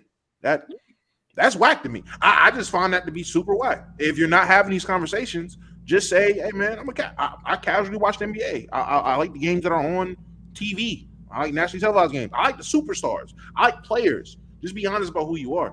But if you're going to sit there and call yourself NBA connoisseur, I watch hoop for real. I know ball. All right, nigga, tell me how Asor Thompson's rebound has been, game. Me personally, as the consumer, I can understand where y'all coming from as the content creator, but me as the consumer, I can give a fuck about your 1 out of 10 or 10 out of 10. Talk about how good a source doing. You just said you was gonna start a new channel. Do that. Well, that's not gonna be a new channel, but I am gonna do that. I'm saying whatever the equivalent is, do that, and then tell me. Here's my two issues though, bro. One, we could stick with the same names. A guy like Low or Rusty or whoever that you name, just because it's not in the title and the thumbnail, don't mean they can't answer your question. So I would even argue that right then and there, it's kind of like you didn't dedicate an entire video, therefore you don't watch it, or therefore you don't know. That's kind of dishonest. Two, Omar didn't harp it home, but he did, I think, hint and or directly say, bro, remember that layup I was talking about? Yeah, go ahead and troll around just because you want credibility in the streets. That layup going to turn, that fast break layup going to turn into a 3 real quick. And that 3 going to turn into a half-court shot real quick because the algorithm straight up, bro, I think we all know, can be a bitch. I've had my case in point of doing experiments. I'll get real sympathetic with niggas. And my channel is not on BT unless I make certain kind of videos. I did a Spider-Man debut video. That video was so bad. It's at 2.7 right now. But that video was initially so bad, it nuked my drinking game series that routinely is a 1. My Hero drinking game was with the woo because that video was that bad. And it took me doing another Dragon Ball video, then doing a Dragon Ball video I promoted on for months just to get back into my normal stratosphere numbers. Because that video, them shits can anchor you, bro. So I don't know. And when you down bad, oh well, I think everybody's different. When I'm down bad, I drop an AMP joint. I ain't gonna lie. No cap. If I'm ever down terrible, I'm gonna just speed run the offline vids, man. I want to do those more regardless, though. I want to make those a mainstay. I think we went for 240. Not a lot to go, so we doing 1 Q&A. No Q&A. We can tell them no. We can say fuck them. It is 240. We can do 2. Come on. They've been back here for a minute. Oh shit.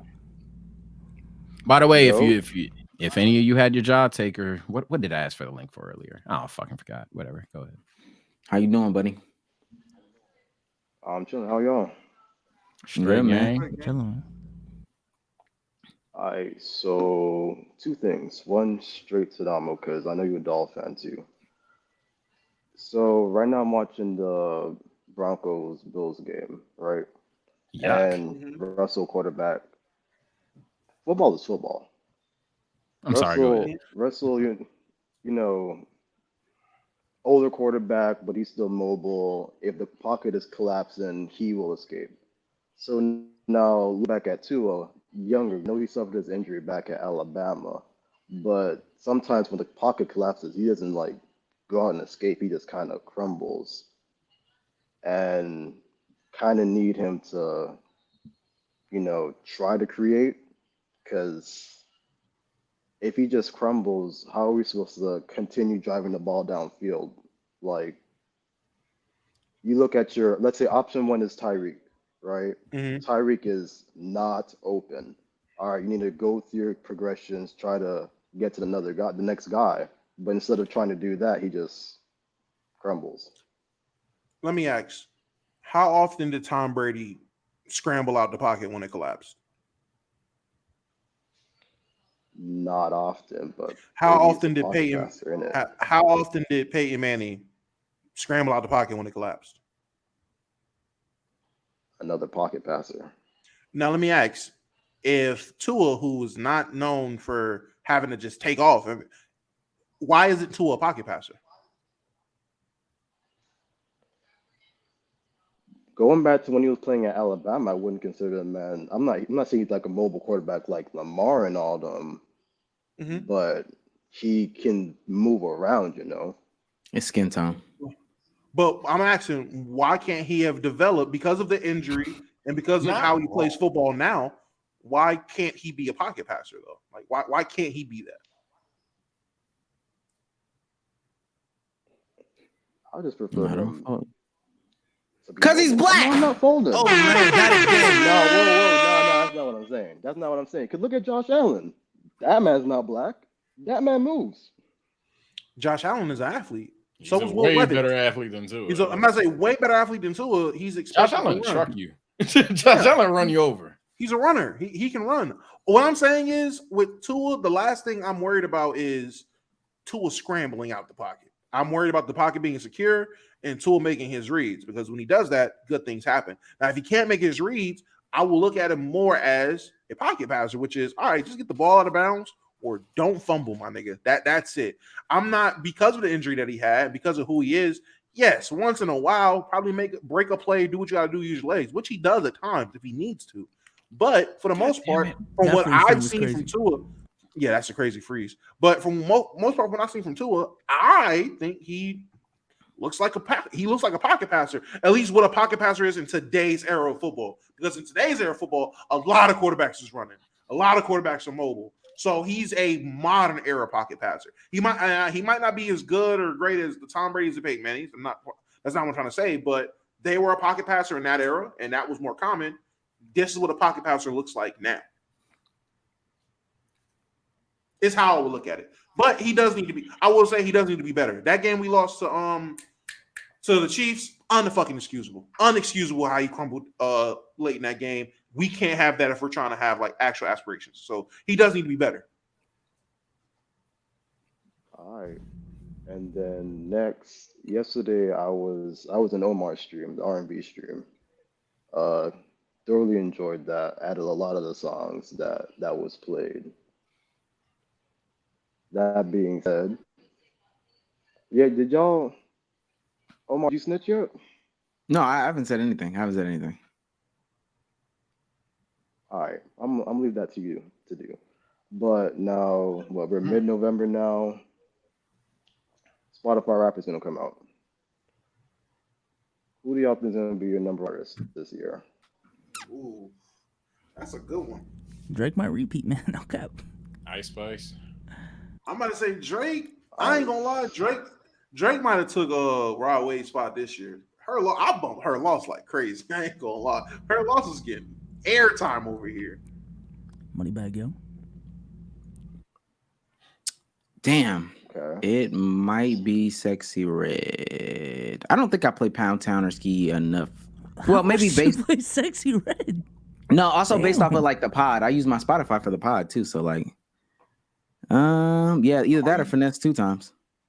Are you not listening to music outside of the pod Um, on Spotify? You can't be bumping but I'm sexy saying that much so. on the No pod. R&B in there? No, but what I'm saying is, all right, it has to be one artist that you play consistently. I don't think that I play one artist as consistently as Sexy Red. Now that might mean like I'm just spread super thin, and she just happens to be the top of that thin spread. But nah, I know, nah. Everybody else is like truly. I'm looking at my like songs, and I don't even think there's like a space. Lil Tyler, Baby Drill. I'm trying to find spaces where like, okay, I'm in my like songs, and there's 2 of the same artists right next to each other like consecutively, and that's just not the case for me.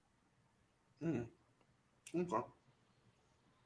So Sage uses Apple Music, don't he? I don't think he uses Spotify. Yeah, I got Apple Music, but Ice Spice. Damn. okay, Sai. Appreciate you, Sai. Jesus Christ.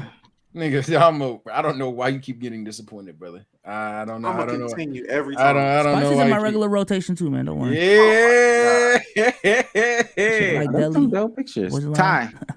You wonder Ty why, but I'm Dolla just with the Sign. fatty. And I'm bagging this partner on petty. What's good, bro?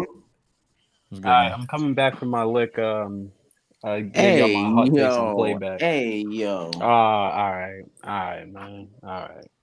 Oh, no, we're bugging, huh? Nigga said I'm coming back from my lick. Yeah, I'm about to say they say lick back for a reason. Coming back for your lick is insane, buddy. I'm sorry. Where's my lick at? Whoa. I'm sorry, pal. Go ahead. All right, man. All right. I was the one. I was on these Lakers' head day one. I told y'all niggas. Yo. Oh my, leave me be. Okay, get your lick back on the Lakers' head. Get your lick back on the Lakers' head, dog. Leave thou alone, head. I told y'all these kids that y'all signed, they're not gonna do what y'all thought they was gonna do. They're not gonna do what y'all need them to do. Bro, you gonna leave me alone, Omar. I didn't seen that. I seen that. Gabe Vincent is not what you thought he was advertised to be. He worked well in the Heat system because the Heat system has them teeing up like that. Christian Wood, mid at best. He give you a good game every once in a while. He ain't what you need. I don't see y'all working out what y'all think y'all could work out for real. Other than that, though, I'll let y'all respond. I fuck with the pod. I don't fuck with the pod. Y'all on dick. Oh, okay, well that's tough. I don't. I want your lick back so bad, bro. I do acknowledge my take. I was right. I called this. Nah, I don't know who you're talking about. So you don't think Christian Wood's been playing well? 7 points, 46-40 is pretty damn good. Gabe Vincent, I'll give you. Cam Reddish, expectation on him wasn't that high. Taurean Prince, expectation on him wasn't that high. Cam Reddish actually exceeded those being good defensively.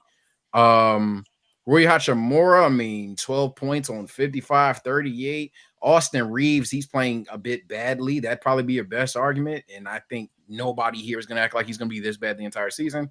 D'Lo, he's another good one, I suppose. But I think D'Lo's just started the season rough to start off. I disagree. I just think right now the Lakers. Go ahead. Go ahead. I was just gonna say, how did y'all have the best off season then? That's what they were saying. I was told y'all was supposed to have the best off season. Y'all were damn near one of the favorites out the West. And y'all don't look like maybe in the early half of the Who off said season. that? Yeah, maybe that one day. Yeah, You maybe that the first Perkins? day where Oh, they signed everyone. Not too but much. literally over time. No. I'm not mad at you saying they're not a 2 seed. It's been fucking 10 games. I'm talking about best offseason. Let's just stay there. There was a day, I think the Lakers were the first team to make significant signings over and over and over and over again. So, yes, maybe day 1 or 2, people were saying the best. Over time, but especially by the start of this season, I haven't heard one person. Okay, no, 100%. I wasn't, by the time Dame got traded, Drew Holiday go to the Celtics. I'm not talking about that. But that was the narrative. Y'all was supposed to be on one. I said Taurean Prince was a terrorist when we got him. I said he's this year's Troy Brown. I said the nigga was awful, and he's been fucking a terrorist. Gabe Vincent's been hurt. Now, don't get me wrong. When he was playing, he was a terrorist. But he's been hurt, so I give him a little leeway because he ain't been able to get consistent, getting his rhythm. Reeves has turned it around. If you look at his last 5 games, Austin Reeves has genuinely turned it around. He was reliable again in Phoenix. He was reliable. D'Lo has turned it around for the most part in these later games. He's been playing fine. Christian Wood has terrorist activities, but I ain't gonna lie, the biggest issue has been the biggest issue going on 2 seasons now, and the issue stands with its hands in its pockets with a lump on its head, and it's Darvin Davis. Darvin scam. There's no reason why Christian Wood should be used like a glorified Duncan Robinson 80% of the damn game. There's no reason why when Gabe Vincent was there, he's getting 31 minutes a game, and Rui can't even get on the court getting coaches' decisions or getting 13 minutes a game when Rui was one of the key pieces last year. So if you want to talk about why the Lakers ain't been as impressive, well, shit, you should have been listening to me since last year. It's the goddamn coach. Everybody wants to blame AD, LeBron's age, Reeves, D'Lo, Gabe Vincent, and Cam Reddish has exceeded expectations since day one. I don't know if you can realize that or not.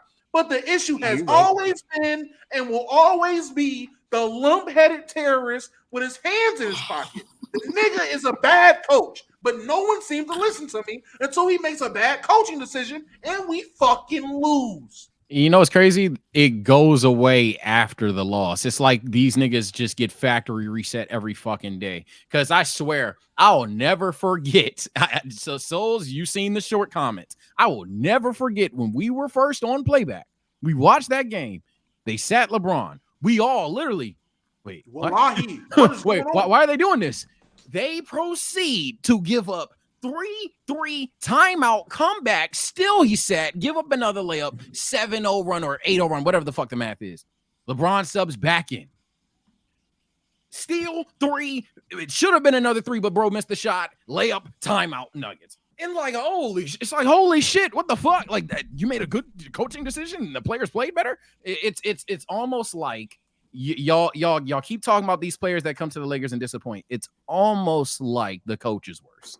but you know, well, I heeded that possibility, right? It's just all right, bro. And don't get me started, because now what Twitter's liking to do, which is really pissed. This is how I know God is playing some fucked up trick on me about the Lakers. Because now Twitter is liking to put out these clips of LeBron being mic'd up, fucking coaching and complaining about the coaching. I'm like, bro, and everyone still ignores Darvin Ham and calls me a hater for saying it. We went from game 1 of, do y'all niggas realize I can play point guard? Why are we not experimenting with me playing point guard? From game 1 to one of the recent games, LeBron just said, fuck this nigga with his hands in his pockets. Hey, Wood, do this. AD, do that. Reeves, do that. The nigga is he's Bill Russell right now. He is literally a player coach. This shit is insane. But niggas will tell me it's not because Darvin Ham is giving glorified speeches. I watched this nigga Darvin Ham that last game, not against the Blazers. Who the fuck did we beat before the Blazers? Who was it? Was it the Clippers? Like yesterday, Blazers? No. It was Phoenix. During the Phoenix game. We were losing the Phoenix game. We get back in the Phoenix game. These niggas go in a timeout. Darvin pulls out that dusty ass clipboard and don't proceed to put the pin to it. And he's sitting there tapping it. All right, fellas, this is what we do. We go on runs. And we stay poised. Bitch ass nigga, we just got back in the fucking game. You talking about staying poised? Draw up a fucking game plan. That shit. Draw up a game plan. You're not paid to give speeches, nigga. Draw up some fucking plays. That's the problem. I disagree though. That's the fucking problem though. That's the only slack I'll give Darvin Ham is that the players want that shit. They don't. I don't know what the fuck it is because you had Vogel right there. I'm a die by Vogel's a good coach. Yeah, you had Vogel right there, and fandom and players did not want to listen to the motherfucker for whatever reason. Mind you, we won a championship with your ass, and then the only time we didn't was when niggas got hurt. But besides the point, niggas wanted a cheerleader. Niggas wanted the guy that could just give them motivational speeches. I mean, dead ass. I seen that clip too, Damo. I'm like, I could have said that shit. like, am I an NBA coach? I could have said that shit. And on top of that, sometimes this motherfucker overcomplicates shit. I will die on this cross too. Yes, you're going to get a lot of recycled takes today. Deal with it. We won a championship with LeBron at point guard, 80 at center, depending on the team. And for some reason, we just don't try to do it consistently. We just every now and then we do. Do that bitch every now and then we do, but for some reason that's not the case. But no, I don't think It's the role players, the offseason selection. Nothing about this roster screams, God damn, this team is 5-5. It's how this roster proceeds to go on the court and play that gives this team 5-5 a record. Okay, so then what are your realistic expectations?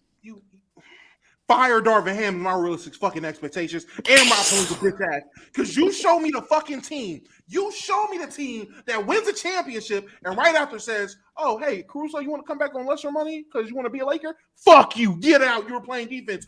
Okay, CP, after you get off house arrest, you want to actually come and save us because Danny Green, bitch ass, can't shoot? So you want to be the shooter out of nowhere? Oh, you want to save us? Guess what? Get the fuck out of here. We want Melo.